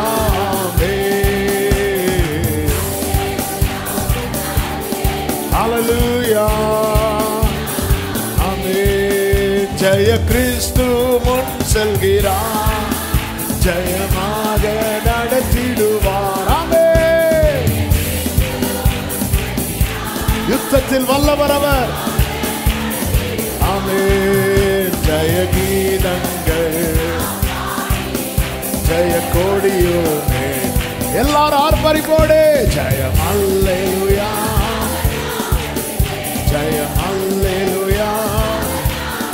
ஓ ஜெய கிறிஸ்து முன் செல்கிறார், ஜெயமாக நடத்திடுவார். ஜெய கிறிஸ்து முன் செல்கிறார். உடரபலரதனரே பலா ஜெய கொடியோ ஏற்றிடுவோம். ஜெயம் அல்லேலூயா ஜெயம் அல்லேலூயா ஜெயம் அல்லேலூயா ஜெயம் அல்லேலூயா. நல்ல கைகளை தட்டி ஆர்ப்பரிப்போடு முழு பலத்தோடு நம்முடைய கர்த்தராகிய இயேசு கிறிஸ்துவின் நாமத்தினாலே நமக்கு ஜெயம் தருகிற தேவனுக்கு ஸ்தோத்திரம் ஸ்தோத்திரம் ஸ்தோத்திரம். ஆமென் ஆமென் ஆமென். பரிசுத்த பிதாவே, நல்ல தகப்பனே, நன்றி நிறைந்த இருதயத்தோடு நாங்கள் துதிக்கிறோம், ஸ்தோத்திரிக்கிறோம். எங்களை துதிக்க வைக்கிறது நீங்க அப்பா, ஜெயிக்க வைக்கிறது நீங்க, எங்களுக்கு யுத்தம் பண்ணுகிறவர் நீராங்க ஆண்டவர். தீமை செய்தல்ல, நன்மை செய்து ஆண்டவரே, எங்கள் துதி எங்கள் ஆராதனைகள் அந்த குத்து விளக்குல தீபம் அணையாது இருக்கிறது போல எங்களிலே அது எரிந்து கொண்டே இருப்பதாக, உமக்கு உகந்ததா இருப்பதாக. எப்படி அந்த யோசபாத்தும் ஜனங்களும் ஆண்டவரே கம்பீரமாய் சந்தோஷப்பட்டு களி கூர்ந்து அந்த மெரக்காவில கூடி ஆராதிக்க வைத்தீரோ, அப்படியே நம்முடைய பிள்ளைகள் ஒவ்வொருவருடைய வாழ்க்கையிலும் போராடுகிற எல்லா சத்துருவின் பிரச்சனைகளில் இருந்தும் பரிபூர்ண விடுதலையை கொடுத்து ஜெயத்தை காண பண்ணி ஆர்ப்பரித்து மகிழ வைப்பீராக. யுத்தமில்லாத இளைப்பாறுதலை கிருபையாய் கட்டளையிடுவீராக. எங்களோடு பேசின உம்முடைய கிருபைகளுக்காய் நன்றி. ஒவ்வொருவரும் துதித்து ஜெயம் எடுக்க கிருபை செய்யும். தொடர்ந்து மாலை நாளை கூட்டங்கள் எல்லாவற்றையும் பொறுப்படுத்திக் கொள்ளும். ஒவ்வொருவரையும் சமாதானத்தோடு அனுப்பும் சாட்சியாய் கொண்டு வாரும். எல்லா மகிமை கனம் துதி ஸ்தோத்திரங்கள் அனைத்தும் ஒருவருக்கே செலுத்துகிறோம். இரட்சகர் இயேசு கிறிஸ்துவின் நாமத்தில் பிதாவே, ஆமென். சேர்ந்து சத்தமாய் சொல்லுவோம். என் ஆத்துமாவே கர்த்தரை ஸ்தோத்திரி, முழு உள்ளமே அவருடைய பரிசுத்த நாமத்தை ஸ்தோத்திரி. என் ஆத்துமாவே கர்த்தரை ஸ்தோத்திரி, கர்த்தர் செய்த சகல உபகாரங்களை மறவாதே.